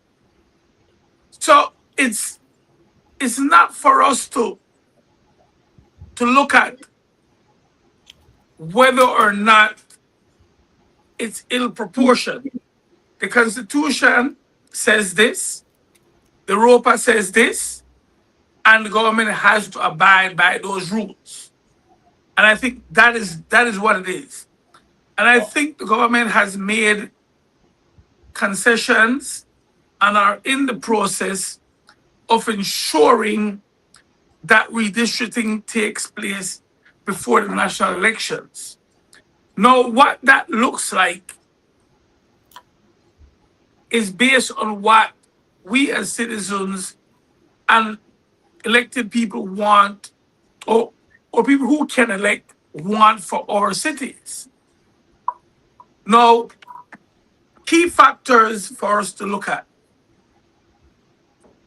You don't want to disenfranchise racial or ethnic groups by splitting their division, or giving them, or putting them on a portion that they don't want to be, that they do not look like or relate to socially or economically. So I think those are the more complex things we have to look at this stage. And I'm not downplaying Mr. Enrique's fight and what he has done, but I think him he his case is against the government, and he has to go through the court process. But I think what we have to do as a society is, this is on the table now. How do we ensure that this process allows for as close to equal representation as possible, reduction of political gerrymandering or social or class gerrymandering like we have seen in the US, in Texas? I think we have to learn, we have to pivot at this point. And we celebrate Mr. Enriquez for his win, but no, it's hard work. The court and the lawyers will do what they have to do in his case. We as citizens have to become aware of the process that the government is engaged in at this point. And we have to keep our eyes on the ball and to advocate for the right new boundary lines to be put in place. Yeah. Thank So, you. yeah, That's a good point, and that's why we have an election and boundaries that will sort of make those decisions as to how we move forward through informing the government and making sure that we make the choices. You're right, there are options as to how we move to achieve that equalness that's required under the Constitution. We could either expand the number of constituents throughout the country, going from 31 to 33 or 35, or we can remove some of the constituencies within the district that is severely out of balance in terms of they don't have a majority to support the allotment of elected representative that they have. So those options are available to us to make the decision on. But I think it is very important that we do follow the Constitution and bring about some level of equality within the proportion of what the number of constituents No, should be within each jurisdiction. You Mr. wanted to? Chairman, Mr. Chairman, I would really like to say that we could be running the risk of trivializing the importance of why we must have as equal as possible representation in those divisions. It I goes beyond agree. what is being said. The danger in it is that you can have a minority government where the minority forms a government. That's not what you want in democracy. Yeah. Put it simple. You have 100 people voting. How would you Mhm. like to know the 100 voted, but the Yes. one where got 46% of the votes formed the government? Yeah. That would And not be fair. So the yeah. purpose of this legislation, unless someone can tell me differently, was to ensure that that doesn't happen. And it can happen if you have divisions with 3, 4,000 and some divisions with 11 and 12,000. Yeah. You can ending up having a minority government. Yes, So you're, that's you're very correct. You're very correct. And we have seen the extreme of that on the majority government. We have seen where government in Belize have won elections when they won only about 51% of the vote, somewhere in that margin, but they got a they lost the popular significant, vote. And they didn't get the yeah, yeah, popular vote, but they formed the government. yeah, yeah. But Yeah, we I'm have saying, cases like that. It yeah, happened in I'm America. saying, but the opposition may have garnered a significant number of electorates, right? Voted for them, but they won a very disproportionate number of seats in the House because they may have lost some seats by 5, 10, 15, 50 votes. And so there is always that danger in the type of government we have where we get not a true feel of what the desire and representation of the citizens are. But can I dramatize it this way for you? Yes, sir.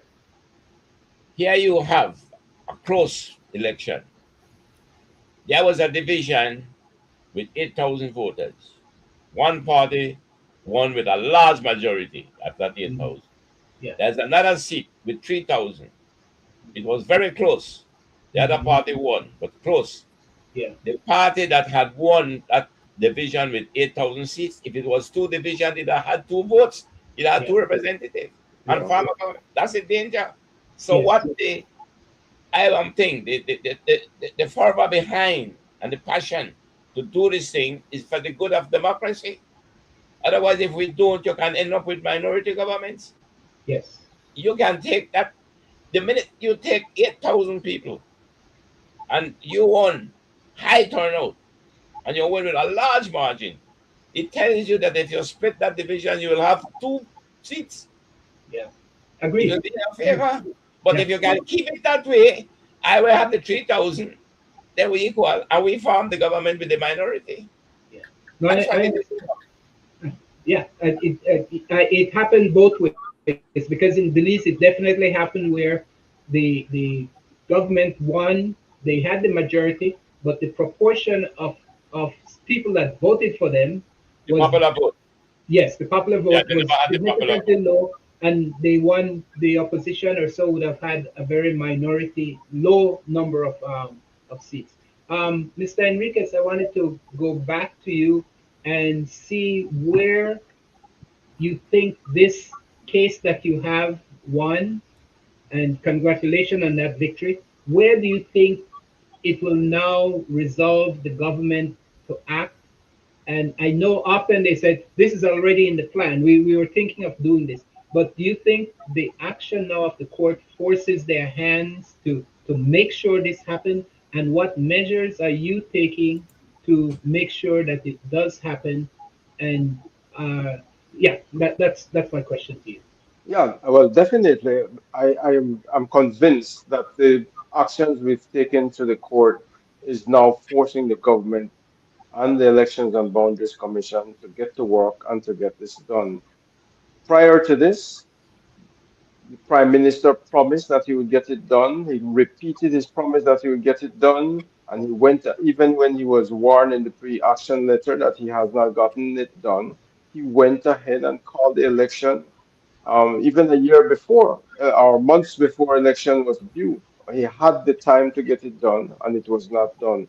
So this time, through all these court actions and exposing his leadership not only to Belize but through the region to the Caribbean, and the court cases are widely observed, and also repeated recommendation by the OAS, and so this has the attention of the OAS also. So we have no choice but to get our house in order. So this the court action brings out these things at a wider level. It has also raised the awareness of the public in ways that was not done before. And so I was astounded at the report that only 5% of the population has read the Constitution, but this is one aspect of the Constitution that people are becoming more aware of, and so that forces the hand of government or make them commit more to getting this done. Who do you think is being harmed when we don't have equal representation? Who do you think in the And the society people, gets harmed? the society is harmed, but also more importantly, we cannot allow our leaders to continue to break the law, the Constitution, and then get away with it. So I saw my role as holding them accountable through the legal process. And if the legal process is compromised, we will hold the judicial system accountable also. So we're in this deeply for the long haul. And what sustained me is also the commitment of my attorney. I always tell him, we're pleased, I really need your right to see this through, and the support of the public, people sending their $50, their $20, their $100. That is what keeps us going against the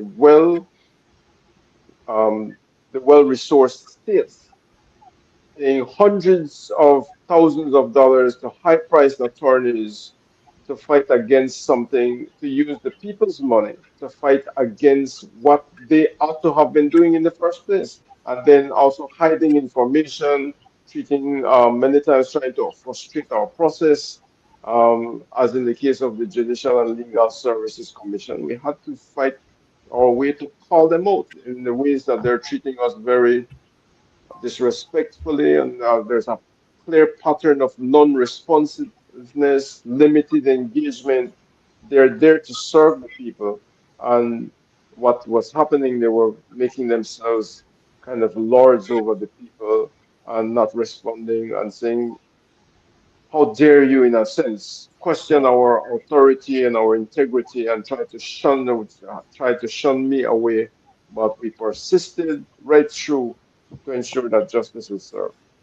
Mr. Spooner, Unless I missed something, what happened to the original case that brought you to go against the government concerning the redis, redistrict, speaking. redistricting system? You won this one here with the judge Well, that compromised everything, but the original case that you brought, what was the result of that?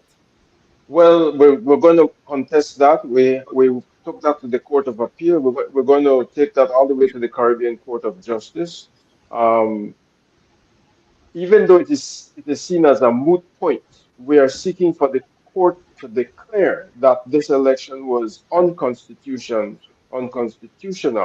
and that will also strengthen our hand to ensure to see that the redistricting must take place in accordance with the Constitution.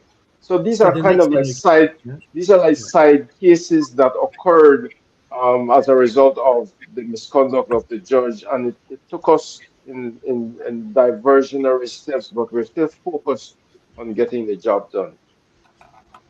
Okay. Thank you very much. Mr. Lamb, do you have some points you want to share with us? We're getting close to our ending time here.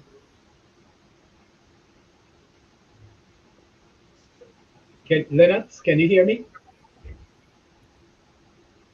Okay. Yeah. Mr. Corey, Mr. Corey, I'll go to you. Could you share some points on your observation of where we are?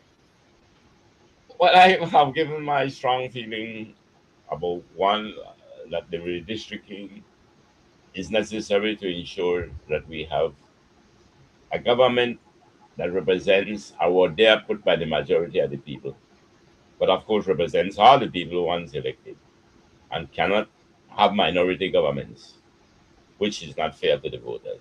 So I think that that's important to go for the redistricting. And I have already Absolutely. made my point clear that the Caribbean Court of Justice, I would say this to Mr. Enriquez first before I comment on them, is that Mr. Enriquez, I must give you the credit because I think that your passion was there, your consistency, and to participate in our democracy. This is what I'm talking about, participating. And what the court didn't give you dignity, it didn't give you self-esteem. You took that to the court and the court endorsed it. And I think for this you should be credited. These are not issues that we should just pass over because we are partisan enough to say, well, I am PUP or you are UDP. No, these are serious things. When you are not living up to the constitution of this country, these things should not be taken lightly. But what to me, in this particular judgment now, which is not a judgment of a litigation as such, except to say that, and I hope I'm understanding correct, I think the Caribbean Court of Justice has scolded in a very strong way the Judicial and Legal Commission. No, that is what I understand from the ruling. And that, This is the High Court. Yeah. yeah, and that doesn't come down Uh, good for us. Because your Judicial and Legal Services Commission plays a major role in the justice system. And if they are found to have, by the Caribbean Court or by the higher court, that there was a flaw in their process, I think they need to try to redeem themselves then as quickly as possible and restore our confidence and trust in them. That is what I see as very important. Why do you think, Mr. it Cowie? is also Let me fitting. just This is, let me just ask a quick question, Mr. Cowie. yeah. Why do you think that both government, both PUP and UDP, had a vested interest in maintaining this dysfunctional system? Because it's been going on like this for umpteen election cycle under UDP, then under PUP government for an extended period of time. Why do you think they have this vested interest in not doing what is constitutional right and fixing this broken system? Well, I could only look at circumstantial evidence in the sense that, on the face of it, both sides have agreed that it should be done. Both sides agreed that they will be doing it, Yes, but it has not been done. yes, So to me, it leaves me with the circumstantial evidence of a plausible, serious concern about whether they prepare the status quo because it favors their party. And I find that one contradictory. So even that I found difficult to endorse. Why would the two parties feel it favorable to them? Because if one had seen it so unfavorable, I would have thought that they would have been there yes, driving the force to do but none of them seem to be doing it. So it yes. looked like both seem quite comfortable with the way it is for them. And that maybe And that, the one in opposition now still see that it's a better chance to regain back regain their position as it is. And that's the only yeah, reason I can see. yeah, yeah. It seems like it's a conspiracy against the people, and that's what I'm trying to understand. Why they seem to be hand in hand And because in. it's a vested interest in power. It's power. Okay, It's about political power. That's what it is. They see that they see the status quo as favoring them in the pursuit of political power. And what is happening in the US right now is the same thing. They are doing a similar type of thing. They are doing oh, yes, redistricting yes, yes, yes, and they are gerrymandering. And why? You have a large area yeah, where the constitution of your country allow you now to split that further.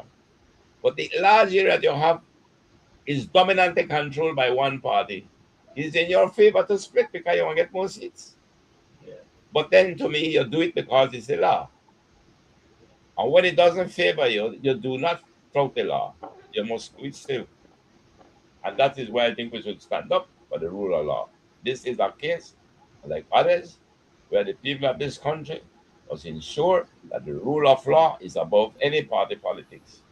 Thank you. Thank you. We have 5 minutes more, so I'm just going to run around and give everybody a minute to say something in closing. I'll start with you, Jeremy, Yeah. Mr. Spooner. Oh, Oh, food as well. I never mentioned it, but I would like to congratulate Mr. Enriquez, Jeremy A. Enriquez. I know what it is to fight for something in Belize, and all the blocks are put in front of you. You don't get a lot of support out there. People frightened to be vocal about it or to show their face and support you. But you are a fighter, and I think Belize needs more people like yourself. I always appreciate, even though sometimes I don't agree with some of the activists out there, we need that kind of energy to challenge our government of the day. I can't understand, like Mr. Cowie said, about how both parties agree about redistricting. I don't know why I'm having a problem with saying redistricting tonight, but I agree. They both agree to it. Why don't they do it? What's the Yeah. problem? If the Constitution says that it's more equitable to have it the way that it's proposed, why not do it? Why does Mr. Enriquez have to challenge that? Why does a private citizen that has to get money to do something like that? Why don't some lawyers volunteer to maybe at their cost to protect our Constitution and help Mr. Enriquez? Why And does he have to bear that yeah, stress? what I see also is a level of undermining our courts. But I want to go to you next, Mr. Lamb. Could you give me some closing I don't comments? know if he's still there. Oh, okay. Maybe he's not. I Then think we lost then him. Yeah. Okay. Then I'll go to Mr. Coy, and then I'll go to you, Jeremy okay. Enriquez. Well, I think I have given my parting comments also. I Okay. said, yeah, my emphasis is that it's not that it was in Shakespeare. No? He says not that I love Caesar less, but I love Rome more.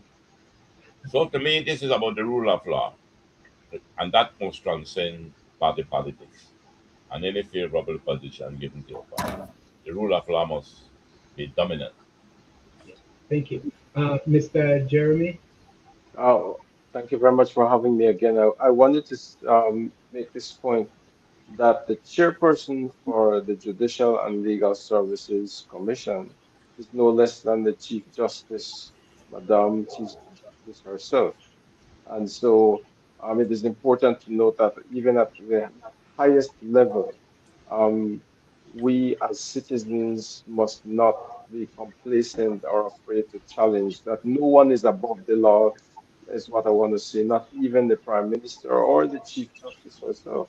When they are flaunting and are not in line with the law, we have to challenge them as citizens and do so fearlessly. I was appalled that the Bar Association and various organizations in the country were just complacent or compliant, silent through these years when our democracy continued to fall apart and we are not having fair representation. There's great silence that is bothersome. I was hoping way back that even as I wrote and I was agitating for something to be done, that some organization would see it and take it on. The Belize Peace Movement tried, but they did not have the support that they needed of strong attorneys to push this through. And Thank so I asked myself, then, if not me, then who? And if not now, then when? So when I jumped in, it was a risk. People were trying to play on fears and say, "Well, why are you doing this? Aren't you afraid?" But I'm committed to this cause singly, and but I'm very grateful for the support of the Belizeans, the encouragement of people all around. That is also fuel for me to see the value of what I'm doing, even though I'm committed to it. And even if I did not have all of those praises and all that, I would continue because I believe strongly that if we allow this continuous breaking of the Constitution to happen, the result will be much worse. And we cannot have any leader, any politician, any prime minister continue to break the law and to see that it is okay. We must call them out for that. And I'm committed to ensuring as the first step that redistricting is done, but there are other issues that we need to take on as citizens to ensure that our democracy works. So I Thank you, hope sir. um, that we will continue to have this discussion to build public awareness. Thank you again for having me. You know, one of the problem I see with our democracy and our political partisan is that I view the Attorney General as first the advocate for the rights of the Constitution and the citizens. And I get a kind of funny feeling when they act in a political way as though they are the attorney for the political party that appointed them. So I But think our attorneys need to be conscious of what their our attorney generals need to be conscious of what their role and function is. Their first role is the protection of the Constitution and the protection of the rights of the citizens. And the failure we have seen with this particular attorney general and the administration is appalling, and it is with deep sadness that I have to view it in that manner. And I'm once glad you want to say something? I'm glad that you mentioned that because I have also called for the Attorney General to resign. He's not as objective as he ought to be. And instead of protecting the citizens, he's very compromised and dragging the state into needless litigation using taxpayers' money. So I call for his resignation to have somebody who is more qualified for that position. So I want to congratulate you once again on your victory, and I know it's a victory that you take to heart, but I think it's a victory for our democracy. It is to be celebrated because it shows that we as citizens have the power to challenge the state when we view that their policies and their action is wrong. And we also in this process saw that our courts can be compromised, and it is important that Mr. we hold Enriquez, our entire I system have to jump. accountable. Hello? Yes, please. I only have another minute or so, but please go ahead. I'm trying to jump in at this point. Hello? Yes, please go ahead.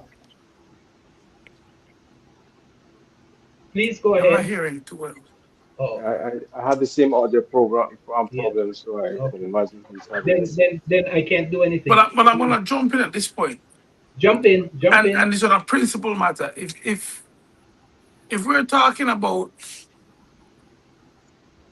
people not being represented and the marginalized not being represented, I think this is one of the first time in the history of Belizean politics that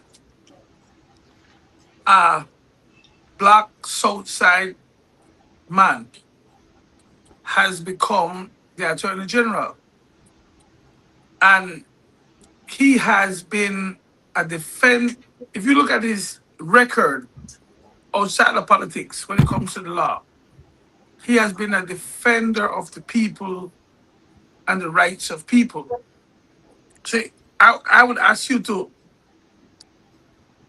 rescind that position because it then has us wondering whether or not, when you talk about people not being represented in the highest position, for the people of Belize City, for the child on the south side, But for the Mr. average Lamb, person, Mr. Anthony Lamb. Sylvester represents the But apex of where these people have to go.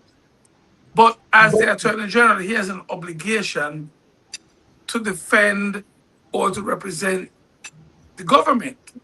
no, he has a So responsibility to it's represent the one thing to government. say we're not being represented by this, but then we're saying we want a true representation of a marginalized group to be removed.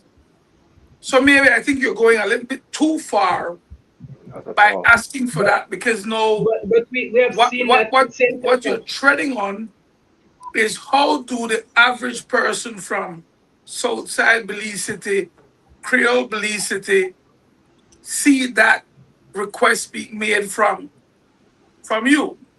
but I want to just point something out because we have seen this attorney general being compromised Fuck in you, many ask my ways. why you remove.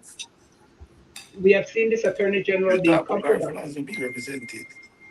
And then We've you seen are this attorney general being compromised. He supported the 13th Amendment, which would have affected the same people that he's talking about. We have seen the same type of situation in the United States where justices represents policies that is contrary to where we think they should be because of where they came from. So it is not. I would like to comment on a closing here. I didn't know that the matter would have been raised by. Yeah, please go ahead. I happen to know the Attorney General personally. I hold him in high not esteem. trying to drop out. The Attorney General. I know him personally, and I hold him in high esteem. And if it Someone is, with the dog, please silence their mic. no, I am saying that if it's unfortunate, if he's perceived to have compromised his position, I believe that he can redeem that or defend that himself. I think, on a whole, I know him, and I think he's a very fair, upright person. But again, if you feel that way, then fine. But I would give up for him. Well, throughout my case, freedom of information. I'm seeking information on that is should be legally provided under the Freedom of Information Act. Trying to impose a charge for me to pay the cost of the state for a matter that I'm raising regarding holding a judge accountable. In many instances, I see the hand of political party interest on preserving the status quo rather than looking at the spirit of the law, the constitution, even the case for redistricting. All of these matters are complicated by the misjudgments, if I may use that term, of the Attorney General. And so even in this recent judgment, um, the justice also has some words for the Attorney General for trying to get me to pay the cost for the state. That is highly ridiculous. This is a matter on behalf of the people of Belize. So while the state is using people's money to defend the status quo, and then to ask that or to even challenge that I should also pay the state's cost is highly I wish I could. I know the program is going too long. We Yeah, have to understand that the Attorney General is an advisor to the government. And if of the course. Attorney General advises the government on a matter, and the government says, no, we want to go this way instead, the Attorney General should go the way the government is saying. Well, Right. but No, that's he not has the a role choice. of the. But He if has he's a choice. advised, But Now, he that's has a a good. choice. He has a That's choice. a He good point, feels. Mr. But that's a he's good. supposed to not only take advice from the government, but he's supposed to advise the government on the Constitution. He's Right, supposed to be the protector and the guardian of our Constitution to any government. right. He should represent the people, and therefore he shouldn't be taking their advice when they are wrong in law and in the Constitution. Yeah, but I Exactly. think to suggest something sinister is where I would have to say I do not see it as such. I know of The an attorney. designation of Prime I know Minister. of an attorney general that was there under the other administration who I personally met with and who I knew did something wrong, but he explained to me why he did it. And he Well, came with the same no, he came with the same reasoning. He said, listen, man, I have to go along with what the cabinet wanted. I didn't no, want Well, but that you doesn't don't make have him to. right though. If he had to That, go along with it, then he has to be held. I did not say I agree with him. He had a choice. He can Yeah. either say, well, listen, I will not do it, I will resign. then that's the choice that Well, he made. he has. That's why I say I am calling on him to resign because he has a choice. It depends on the extent to which the person finds the difference so fundamental to him. Those are choices you have to make in a cabinet. He's a member of that cabinet in a sense. So I would not say that because he did what he did, it is as though he did it on his own initiative and he did it for. I don't agree with that one either. No, I agree with. I hear what you're I'm not saying. saying if Mr. Jeremy have that opinion, that's his opinion.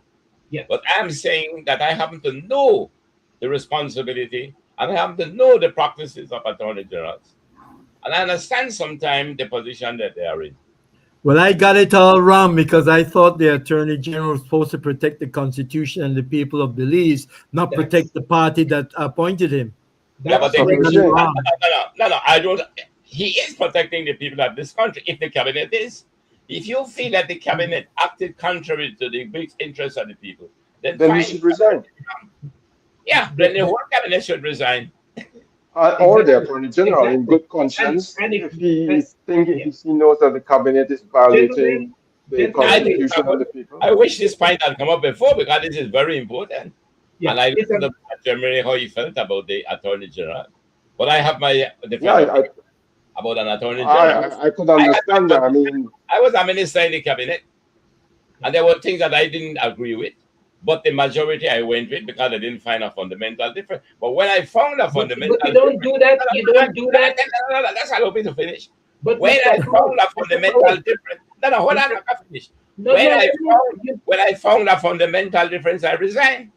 Okay. That's what I did. Okay, similarly, we call on the Attorney General to resign because of this constitutional matter that is violated and continue to... Mr. Jeremy calling on the Attorney General to resign. I am giving my opinion also, like he's giving his. I am giving it on the Attorney General. This Attorney General. That's all I'm doing. Thank you very much. I think it's a very vigorous discussion we had, and I want to thank you all for joining. And I'll just turn it over to Mr. Clinton because I think we have exceeded our time. So have a good evening. Good evening, everybody. Good evening. Thanks, you guys. Welcome always. Yep. Oh, I'm to the old boy. Wait there. He put on his thing, so he's here somewhere. Okay. All right. Good night. Good night. And thank you all for joining us. Yeah.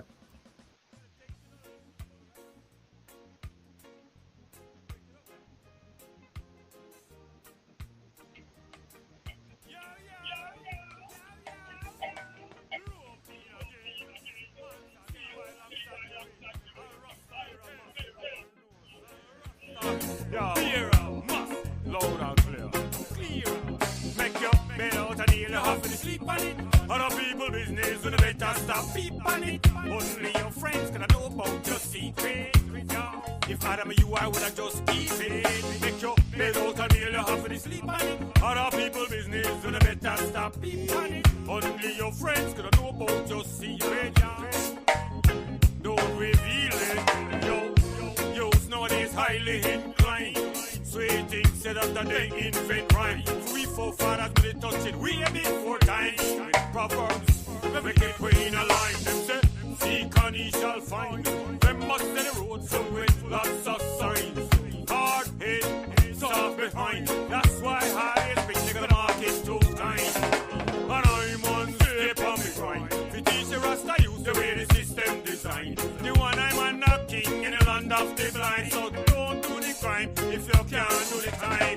Don't try to kill the messenger, cause the message is sublime. You can't have no clue who the bell jam. You can't throw shade if you don't get no shine. Friend of an enemy is not a friend of mine. Is not a friend of mine. Make your bed out and you'll have to sleep on it. Other people